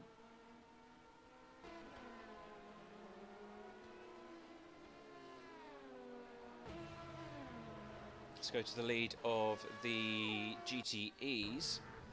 It is still the 88 leading the way for the BMW team. Of course, Gregor Spilat took charge of the car for the first half of this race, did an amazing job of getting it up the order, and of course they did suffer some contact from the LMP2s, as you can see on the rear left of that car. It looks fairly damaged and crinkled up. Some of the body work has suffered some damage, but still they're going strong. The pace hasn't really disappeared as a result of that contact, unlike the Black Hawk Racing car, which had a really nasty collection.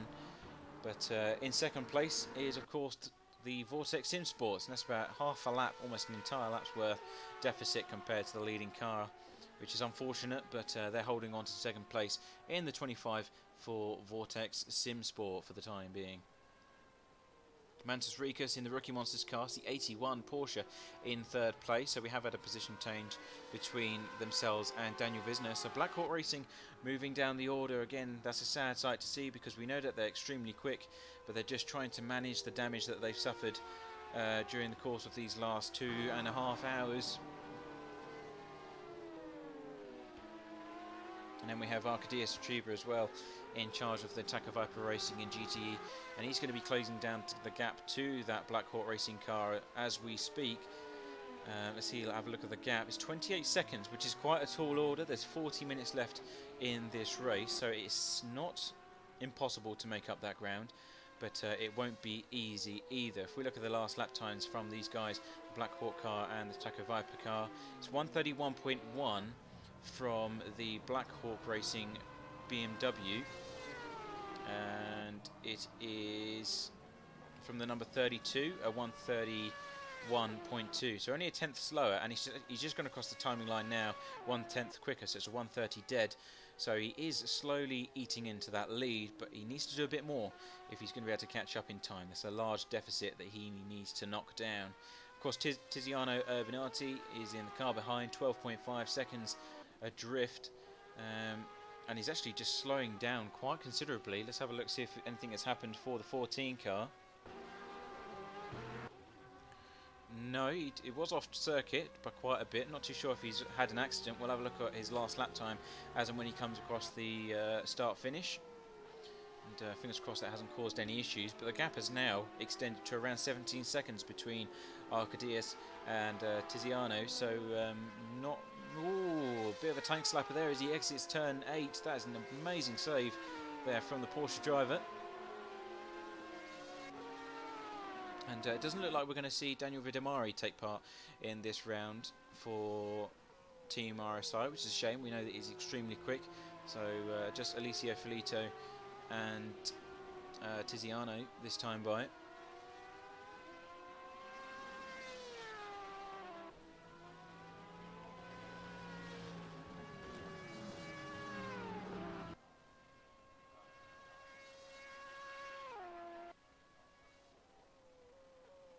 Let's have a look at some of the other battles that are going on, especially in LMP2. We've still got the podium sitter of Louis Marino defending in the number 20 AMBU car. He's got a nice lead of around 2 seconds compared to Sebastian Kosmala in the 7 car, of course being Poland Sim Racing.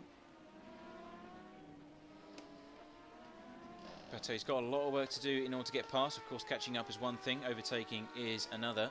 He seems to be doing everything he can. Let's have a look at the last lap times for these two teams. So Louis Marino's last lap time was a 1:22.3, where Sebastian Kosmala able to put in a 1:21.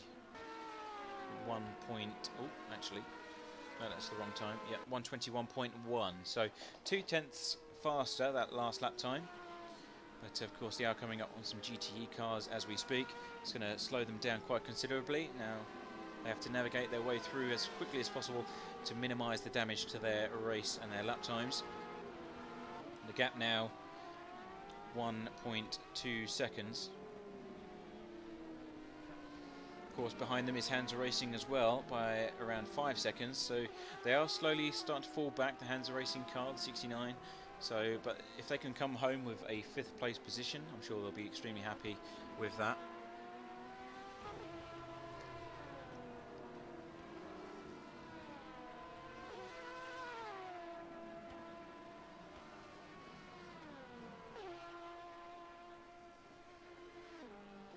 So look further down the order as well in the LMP2. We've got David Junt in the number 1 Black Hawk car. He's around 2 seconds adrift as well. It's stabilising to about 3 now, but still a fairly close gap between the two of them. So we'll keep an eye on that. It seems to be all be happening in the LMP2 category for this stage of the race, at least anyway. Oh, number 7 looks down the inside of Vortex in Sports. That's the 2nd place GTE car.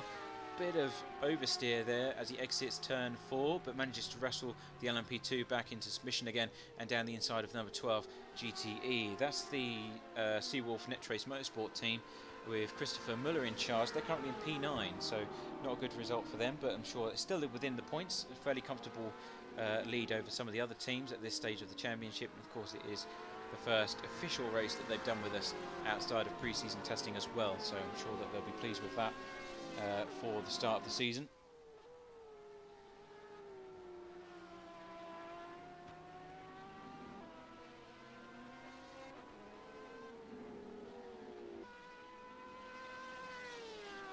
So Hansa Racing 4 seconds adrift now. Some of the gaps have come down. Number 7 is just coming across the line. And Louis Marino is just coming out of the pit lane now. So the AMBU car finishing their last pit stop of the race. 35 minutes remaining. They've got that out of the way nice and early. So number 7 has moved up by 1, and they're currently sitting on the podium in P3 for the time being, but that won't last because they will need to come into the pit lane one more time. So this is actually a very strong performance from the AMBU team. Of course, we're used to seeing them around mid-pack probably, no offence, but really good improvement for this season, and very strong performance from the team overall to get into that current position. Fingers crossed they can hold it together for another 35 minutes and hold on to that podium position. Of course, anything can change in between now and that checkered flag being dropped. We're on board with Hansa Racing, who are being attacked by the Black Hawk Racing car, the defending champions, now in P5. So they've moved up the order. They were, of course, down near P7, P8 in the earlier stages of this race, but good recovery drive means that they're going to go ahead and score some decent points before this checkered flag is dropped. A lot of damage again to the front wing of that LMP2 car.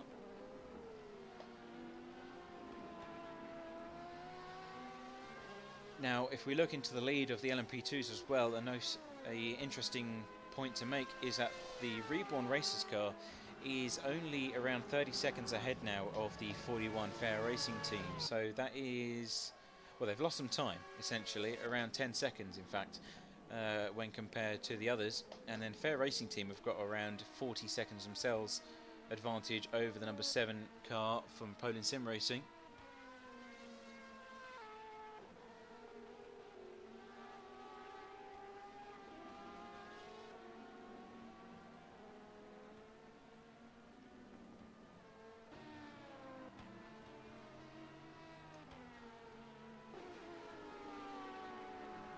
Down the order, see if I can find anything.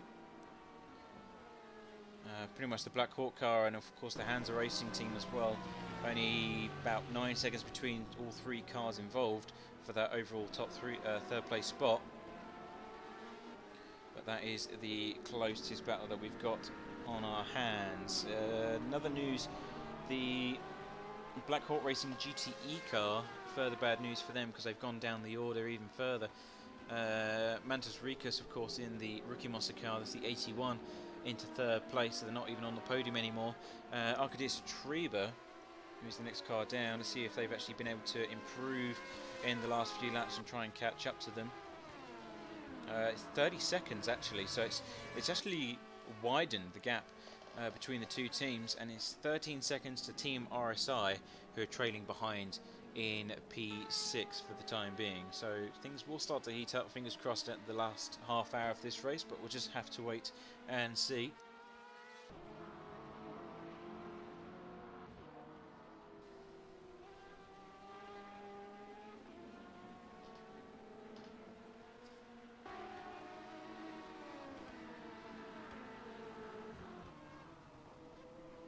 A lot of LMP2s going through the double right-hander as we speak.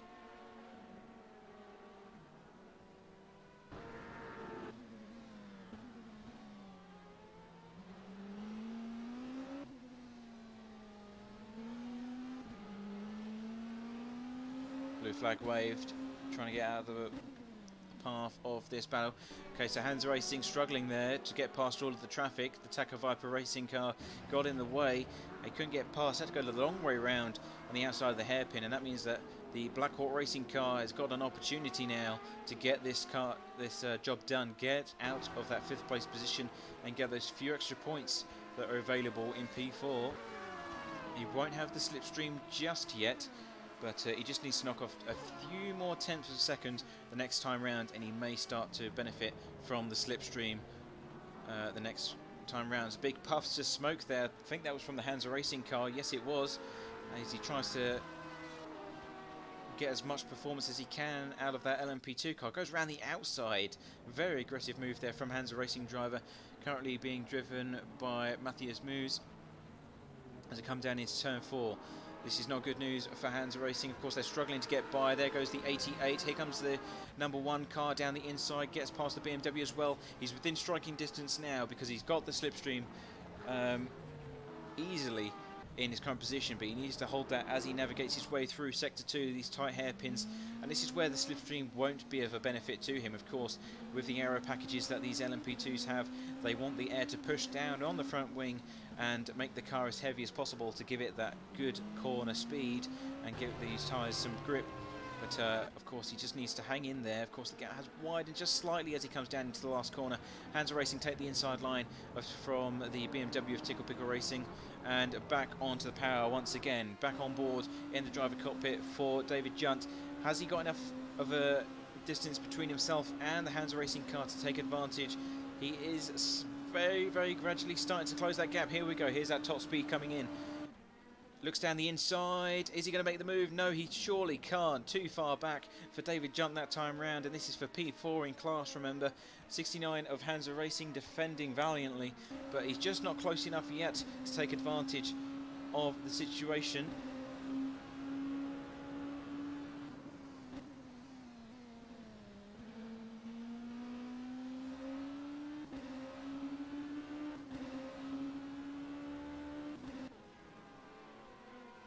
.2 seconds separating the two cars at the moment.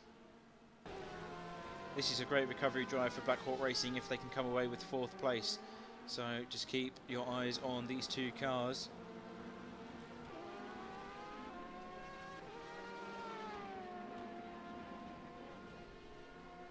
Puffs of smoke from the Hansa Racing car as he struggles to get the most performance out of that LMP2 car.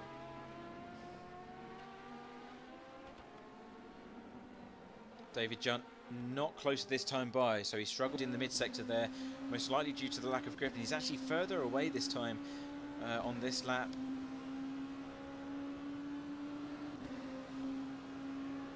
He's not actually going to be getting much of a slipstream from that distance, so another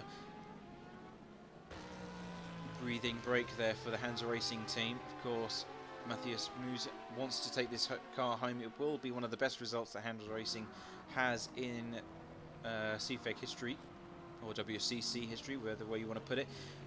Nicely cut through the GTE cars just in time. That's going to affect David Junt's performance. However, he touched back on the inside, so great move there. Got the job done quickly and efficiently. 0.2 seconds now, back straight onto the rear end of the Hansa Racing car once more. Both going down the inside of the Chiba Hawk car. That's the 37, who's currently sitting in 12th place in GTE. John, I think it's Melika, in charge of that car.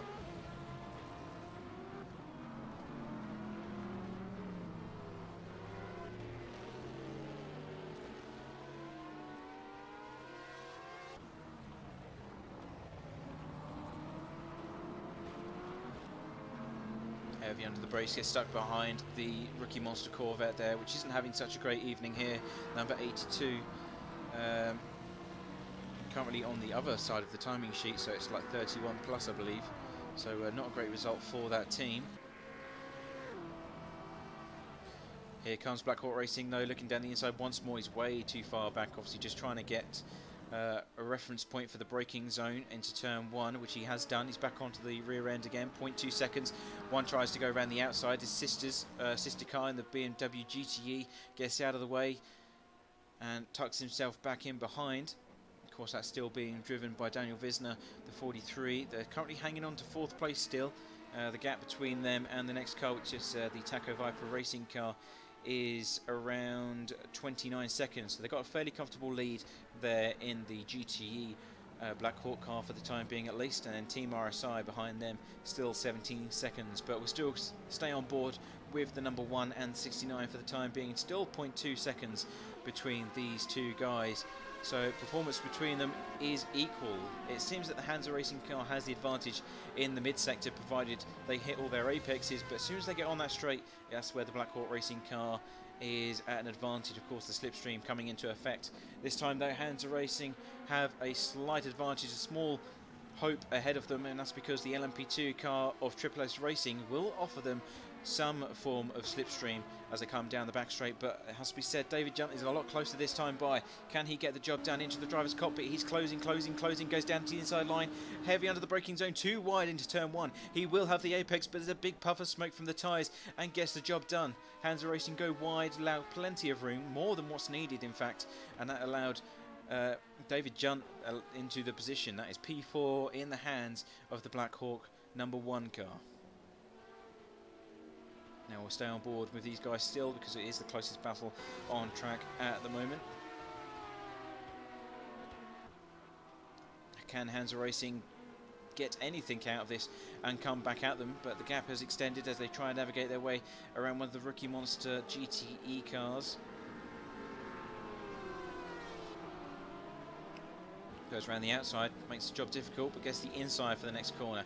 Oh, there's a bit of contact there. There's a slight touch, the most minor of things, between the GTE car for Super Hawk Racing, and that was the 36, I believe, who is hanging on to 7th place with Lance Link in charge. And a bit of puff of smoke there from David Junt's tyres as well as he broke down for that hairpin of turn 8.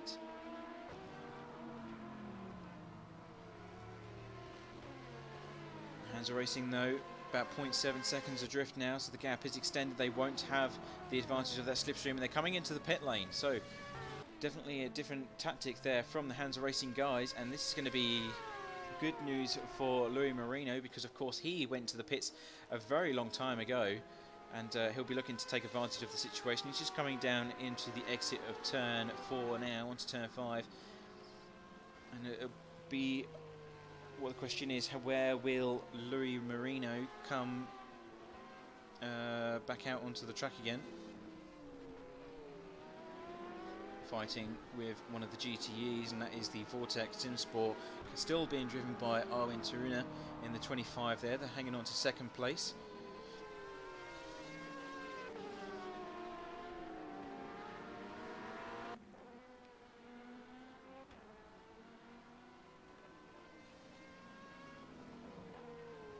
Where is the car of Hansa Racing? They're coming out the pit lane now, so they've actually gained a hell of a lot of time in that set of pit stops, and of course they won't need to do one anymore.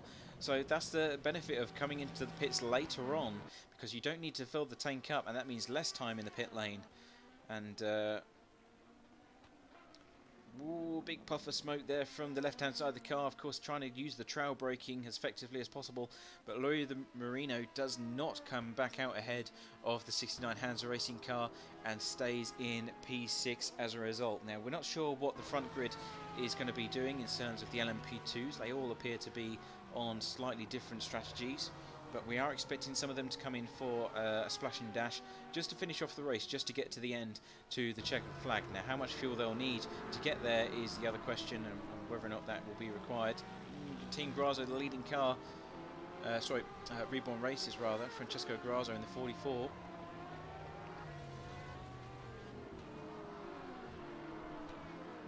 Still leading the way. Now he's got an entire lap's lead over the next car down, which is Sebastian Kosmala in the Poland Sim Racing car. So good tactics here from the Poland Sim Racing guys in P2. I'm not too sure if they need to come into the pits one more time. They're showing is doing 3 stops thus far. 3 stops thus far, so that may be that they still need to come in for a quick splash and dash, because most of the teams have done 4. But we'll keep an eye on those. Close behind by about 3 seconds is Pim Van Aert. They're just coming up through the last corner at the moment. still hanging on to that podium position by the skin of their teeth.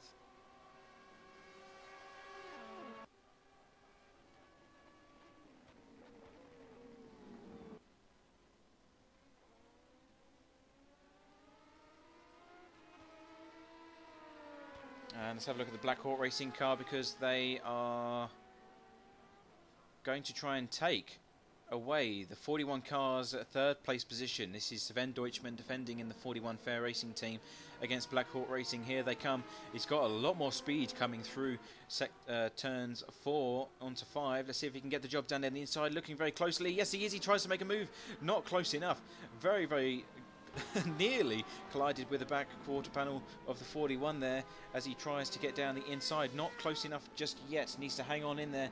So 41 under attack. David Junt on a really strong performing last sector, or last portion of this race then. Only around 20 minutes remaining till we get to the checkered flag.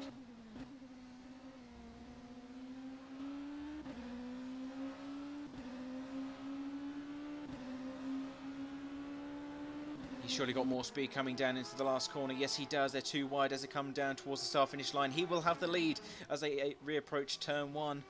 Still fighting with all he's got. Sven Deutschmann defends on the outside line, but he has to brake early. He's trying to get the nice apex corner and possibly get an undercut as they come onto the exit of turn 3. Can it be done though? Here comes Sven Deutschmann on the offensive, full power in both the LMP2 cars.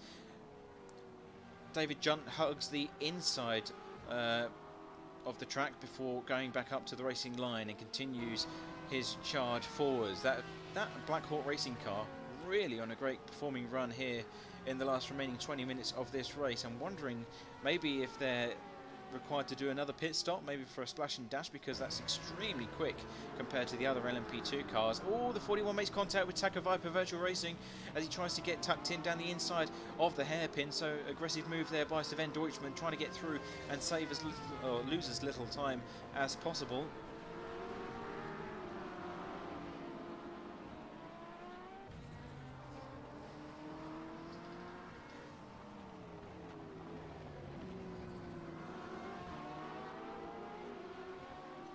Looks like Black Hawk Racing are making a getaway though.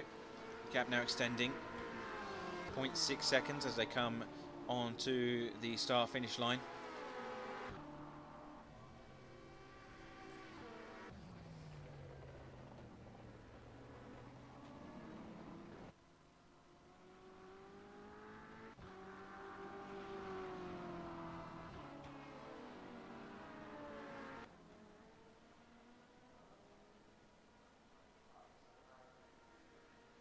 Now my live timing has now died fully, so that's very helpful of it.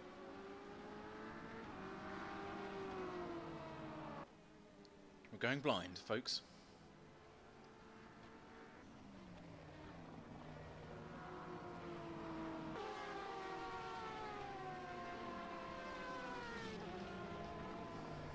Oh, Tony Jansen, another DNF has presented itself to us. That means the grand total of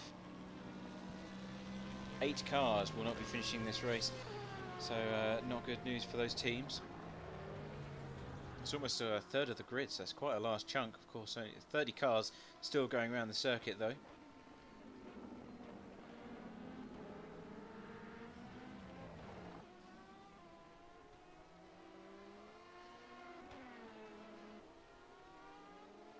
And they're coming into the pit lane. Yes, they are. So as suspected, the Black Hawk Racing car does require another pit stop, and that will be for a quick splash and dash of fuel before they continue and get to the checkered flag.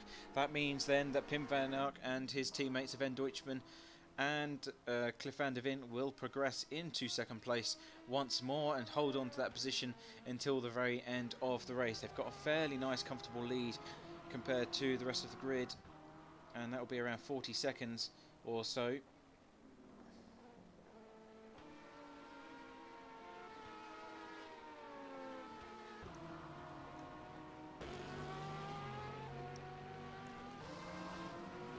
One of the teams that have lost out this evening is AMBU Racing. Of course, they were in a really strong position, holding third place for a large portion of this race, but now dropping down into P6 in the number 20. Lou Marino still in charge of that car. But as we said, their tactics clearly didn't work out in their favour, because all the teams currently going in for that splash and dash tactic now are losing out. Now they may still take the position back from David Junt, but no, he's back out on circuit. So David Junt continuing after that quick insertion of fuel, and he's back up to racing speed, and he's holding on to P3 in that Black Hawk car. So good tactics there from Black Hawk. What a recovery drive from the team. Really strong performance, and they've even taken away a position from Sebastian Kazmala in the number 7 Poland Sim Racing car.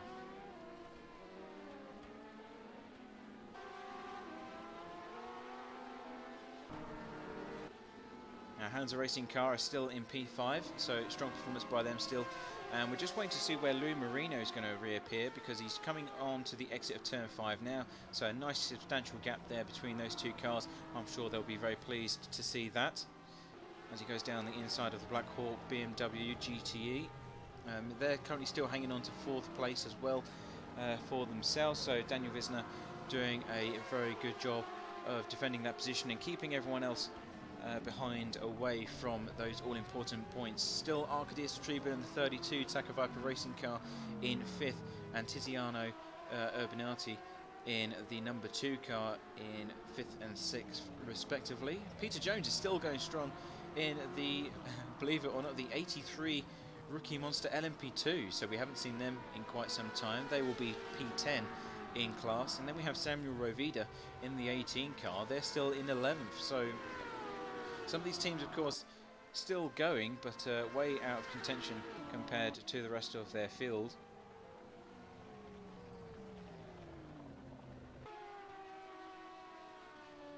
Still leading the way, though, is the Sakura Racing team. The 88 car has basically dominated this race from the word go. The tactics that they've had, despite having the issues, they've just been able to perfect their pit stops in every way, shape or form, and it's just, this is where you get to. This is why the tactics are just as, if not more important than a lap by lap basis. It's just crucial to spending as little time in the pit lane as possible to get as much out on track as you can, and that is what has proved to be the key factor of winning this race for the 88. Of course, we know that Black Hawk Racing has had a lot of bad luck. They could be in a similar position if it weren't for their issues, but compared to the rest of the GTE field, I mean, Arwin Taruna in the Vortex number 25 car, they're way down the order and not able to put up a fight. They're 40 seconds behind, and it has to be said, it's not possible to achieve that amount of time in 13 minutes, which is how long we've got left before the end of this race. Arkadiusz Triba is 30 seconds away from Daniel Wisner in the Black Hawk GTE car, and Tiziano Urbanati still 18 seconds adrift of the Taka Viper car as well. So it doesn't look like we're going to see much position changes there for those guys. We have still got a fight between the Hansa Racing car and Sebastian Kosmala as well. Just coming through the chicane now, so 69 could still progress to P4 if they can get some really nice lap times in before the checkered flag is flown, but it's going to be difficult. Sebastian Kosmala is very quick. Their last lap times 1:21 for Hansa Racing, whereas a 1:31 for the Poland Sim Racing number 7 car, and that's for P4 in LMP2, so definitely suffering from some issues there.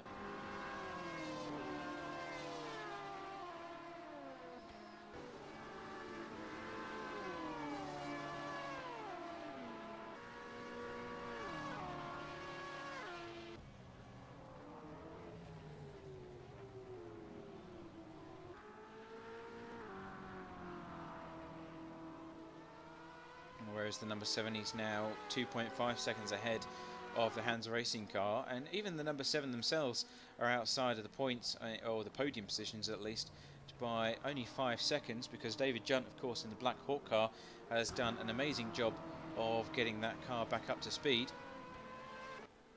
Good tactics there from the defending champions, and we didn't think that they were even going to be in a position to fight for a podium spot, but things change very quickly here in endurance racing, and just goes to show what can be done if you continue and put everything on the table.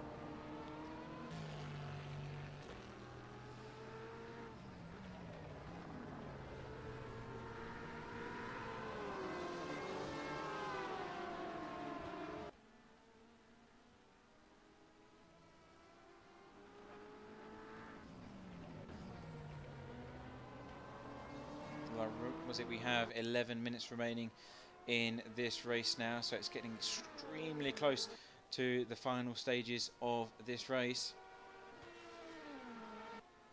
Any last manoeuvres that are going to be made have to be done within the next few laps or so, otherwise they can pretty much just forget about it, because you won't have enough time to take it away and then charge on ahead with a safe margin.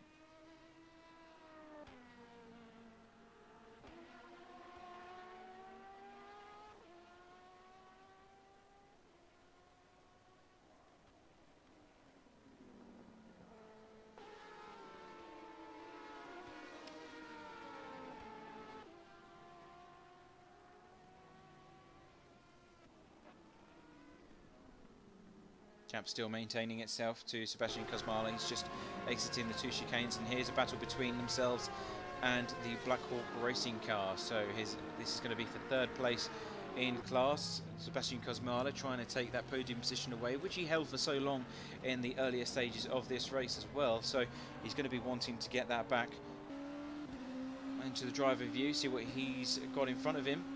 He will have a slipstream at this moment in time. Don't think David Junt has got the leisure of such luxuries. Not gaining any ground though, which is strange. He's now starting to close the gap just even now at the top end of that 6th gear, but wasn't enough to get close enough to David Junt and that Black Hawk car to take that podium position away. So another lap goes by, we'll be able to get the job done elsewhere. Down the inside of the Rookie Monster Corvette car, that's the 82 in front of you, and they're currently holding on to 13th place, with Simon Marshall driving that car around the circuit. There's the second of the Rookie Monster cars as well. It's the 83 LMP2 car. Not too sure where they are. I think they're way down the order, in fact. I can't seem to find them on my screen. Oh no, they're 10th place in class, with Peter Jones in charge of that one. Quickly navigate the way around the GTEs. David Junt hesitates going down the inside of the Cheaper Hawk, and they're too wide on the exit. Great stuff there for Sebastian Kosmala, taking advantage of the fact where David Junt hesitated, tucks his car down the inside. Wasn't enough though. There's a slight moment of contact there between the two of them, but not too much. Here comes the second of the drive down to the main straight once again. Full power, and there's a slipstream from the car ahead. Can he get the job done though? Both zoom past, rise up to the normal racing line for the number 7, and then tuck it back down onto the inside line to hit the apex. This is good stuff here. Only 8 minutes remaining in this race. Who has got what it takes to get that podium position? This is third place in LMP2, of course. The other two positions going to the 44 and the 41 respectively.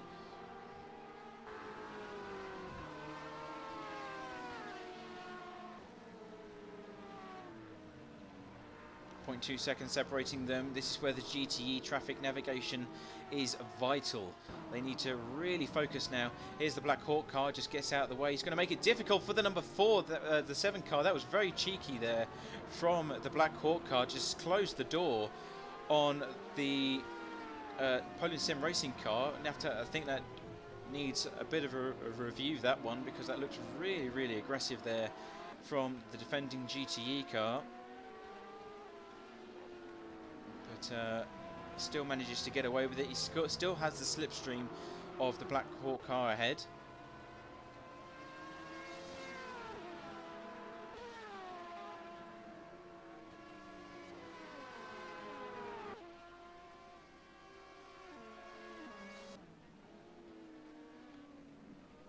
The gap is now widened to about 0.5 seconds. Yeah, there's a very cheeky moment there from the BMW Black Hawk car. The 43 just closed the door. There was a gap there, and then he just decided to slam it shut as the number 7 hit the apex. There's nowhere that he could have gone in that situation, but it's cost him a fair bit of time. But tucks his way on the inside of the 81 Rookie Monsters car. Good result for them. The 81 Mantis Rikas currently driving the car around. He's in third place for the Rookie Monster team. 6.5 minutes remaining. Time is beginning to run out for the number 7. He needs to do something. He needs to find that opportunity, that right moment to get past the Black Hawk car, which appears to be struggling for pace at this moment in time. David Junt will defend it with his life, I'm sure, for the number 1 team.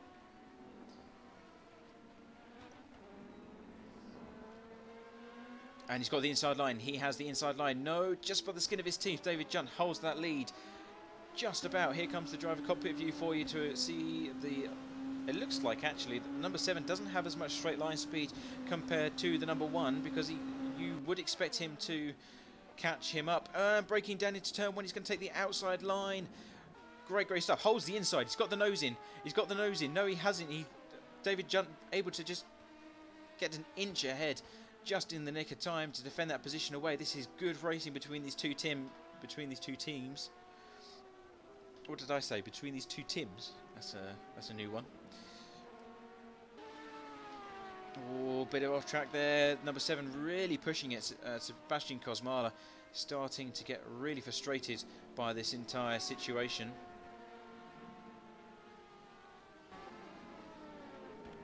Down the inside of the GTEs, the number 39, that's a Chiba Hawk car. They're currently sitting in 10th place with Brian Vorst in charge of that car as they go past.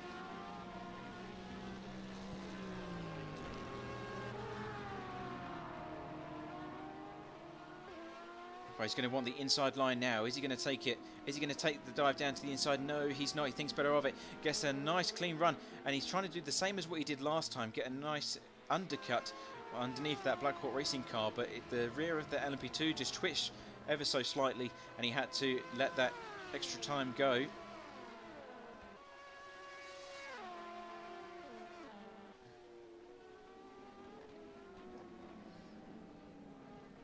Bit of puff of smoke though. He's going to try around the outside this time. Oh, brave moment there for the number 7. He's got it. He's got it, and there's contact between the two of them. Tank slapper for both of them. Both of them save it just by the skin of their teeth, and round the outside of Vortex Sports they go. This is really aggressive racing between these two teams. I'm sure Sebastian Kosmala doesn't appreciate the team orders, or suspected team orders, between himself and the 43. Here he comes. Nice run down out of turn 4. Gets the slipstream from the Black Hawk car as they come down into the double right-hander once again. GTE cars in the way. Team RSI go wide, and here comes the Iceberg Racing team. They're in the way, sitting on the apex, and there's contact made. There's bad moving there from the Iceberg car, and that has pretty much ruined it for the Poland Sim Racing team. 2.5. Oh, sorry, we're now coming in to the last few moments. 3 minutes remaining of this race.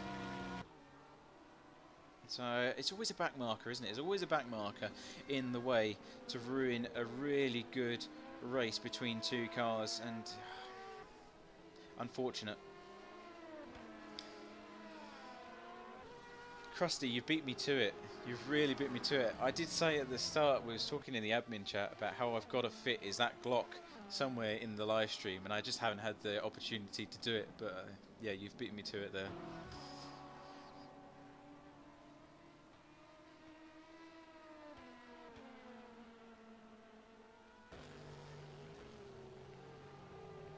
Now 1 second adrift. I don't think he's got enough time to get the job done.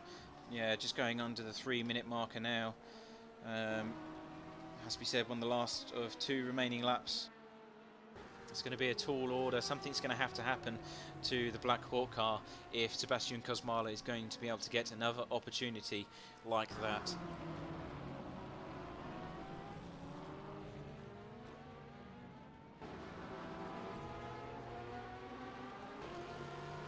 Certainly not over just yet. There's a few GTE cars in the way. Dives down the inside for the number 7.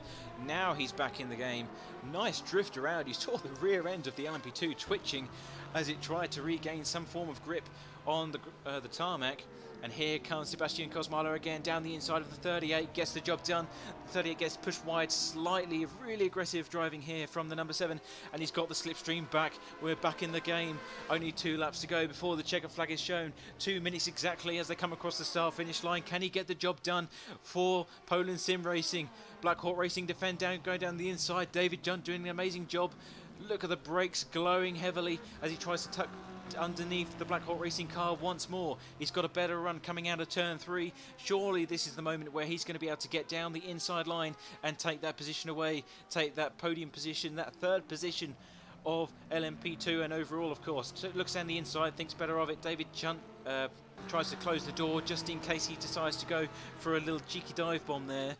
And hey, they come to the double right hand. We've got 2 GTEs in the way. This is going to be extremely aggressive manoeuvring from these 2 LMP2 cars. If either one of them lets up just even for a second, they are going to lose this battle. But neither of them are showing any signs of doing so. Both toe to toe as we speak. They've still got to navigate their way around the rookie monster Corvette. He thinks, okay, I'm going to let you two go. I don't want to get involved in that. A wise decision indeed. But Sebastian Kosmala attached quite literally to the back of that Black Hawk car, and here they come once again down into the last corner. Here he goes, straight on the power again. The rear's twitching ever so slightly, and that's what's costing him so much time. We've seen that on the last few laps alone. The back of that car on the number 7 twitching as he tries to put the throttle down and get by, but it's not working out for him. He needs to just be a bit more patient on the throttle, it seems, before he can get up to full racing speed. This is his last opportunity. The 7 goes deep and sideways into turn 1. You saw the rear of the car trying to overtake the front end, but manages to get it back under control, and all 4 tyres were puffing as if they were constant smokers because they were just completely alight. Same goes for the Black Hawk Racing car as well. All 4 tyres showing puffs of smoke coming off of the wheels. But both really pushing these cars to the absolute edge of what is possible. This is the last lap now because the timer has officially run out. So we're now into overtime. This is the last lap for these 2 guys. Of course, we will run through the order as and when, but we just don't want to take our eyes off this battle because as soon as we do, something is going to happen. He knows this is the last lap of this race. He knows this is his last opportunity to get a podium spot for Poland Sim Racing. Sebastian Kosmala looking left and right every single way he can. David Junt looking in those mirrors, trying to perfect his lines and get as much of an advantage as possible. Here they go, coming down onto the main straight once again. David Junt gets a better drive out of the last corner. On to the power they go, and I don't think it's going to be enough for Sebastian Kosmala. He's gaining ground, but it's not enough. Coming over the start-finish line, they come home.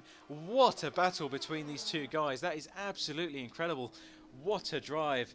That is really, really good stuff, and that's what we love to see at the end of a 3-hour event. So going through the order then, number 44, Reborn Racers, takes pole position away. Takes the win away in first place, and in second place is the 41, still going around the circuit as we speak in second, although questionable performance from them. There's some really nasty contact on that team's behalf. Then we have David Junt in the Black Hawk car. They obviously just by the skin of their teeth take away a third place position, last of the remaining podium spots for the LMP2 class. What a race that was, and what a recovery drive it is for the defending champions. We thought they were going to finish way down the order. Come on, don't crash on the bloody last lap, guys. And really good racing to watch. Sebastian Kosmala and the Poland Sim Racing team just missing out by the skin of their teeth. Hansa Racing hold on to 5th place in the 69, and Louis Marino for the AMBU car, the number 20 in 6th. Let's go down to the GTEs because it was the 88 who takes home the flag. They're just coming across the line now, actually. So good racing by them. They come across the line. Adam Karkizeski and Gragios Bilat take their first victory of many, which they had last season as well, but a good start for them this season. Then Arwin Taruna in the Vortex Sim Sport, number 25 in second place, and then Rookie Monsters in third with Mantis Rikus and the 81. Daniel Wisner, of course, suffered a large collision along with his teammate, the 43 of the Black Hawk car, in P4. Then Team RSI, we missed obviously the action between them, but they move up into P5 after a mistake from the number 32 of Taco Viper Virtual Racing, so they've changed positions before the checkered flag there. But guys, what a race. I'm not going to go through the entire order, of course, because we will be here all day. There's quite a few people still out on circuit. But that was one of the best endings to one of these races we have had in quite a while. That was really good stuff, and I hope you guys enjoyed it. Number 7 just decides to drive into the pit lane with full force. Doesn't care anymore. He's finished the race, and no damns given, as they say. I won't say the other word that's usually incorporated with that saying. But yeah, it's been quite a few DNFs. It's been an eventful race. Had a lot of issues, especially for some of the teams. We've had some disqualifications which weren't due. Obviously, the stream was laggy at the start. But at the end of it all, we get to see something amazing like that at the end of the 3 hours, and that's what it's all about. Despite all the issues, despite all of the problems that teams face in this session, we all love a bit of wheel-to-wheel action, even if you are watching from the live stream or the pit lane. But guys, obviously the next round is in 2 weeks' time. If you are interested in joining, obviously there are some reserve spots left. Then head over to the website at www.checkeredflagendurance.com. All the information is on the series tab for you. You can find out all the regulations, all the rules, and of course it is LMP2s and GTEs if you haven't sussed that out yet. But in 2 weeks' time they will go to round 2, which will be, if it loads, it's loading, stand by. I'm creating suspense here, that's what it's all about. Slovakia ring. Now, this has to be, I know what you're thinking, where's Slovakia ring, Matt? I don't even know where it is. Well, it's in the name, Slovakia, and it is probably one of the most underrated circuits in the world right now. Believe me, some of you might not like it. It's rubbish for single class racing, but if you put another class of car on there, like LMP2, oh boy, you're going to have some fun. It's really good racing there, so don't miss that round. You won't be disappointed. And that will be in 2 weeks' time. So if you are looking to join, then please do. And of course, all the teams that are already registered, don't miss it, because it will be brilliant. I'm going to be signing off for the stream for tonight, guys. Thank you all for watching. Of course, feel free to give us a message in the Discord channel as well, or just pop on by and have a chat, whatever you want. Thanks for watching, guys. Take care and have a good evening. Goodbye.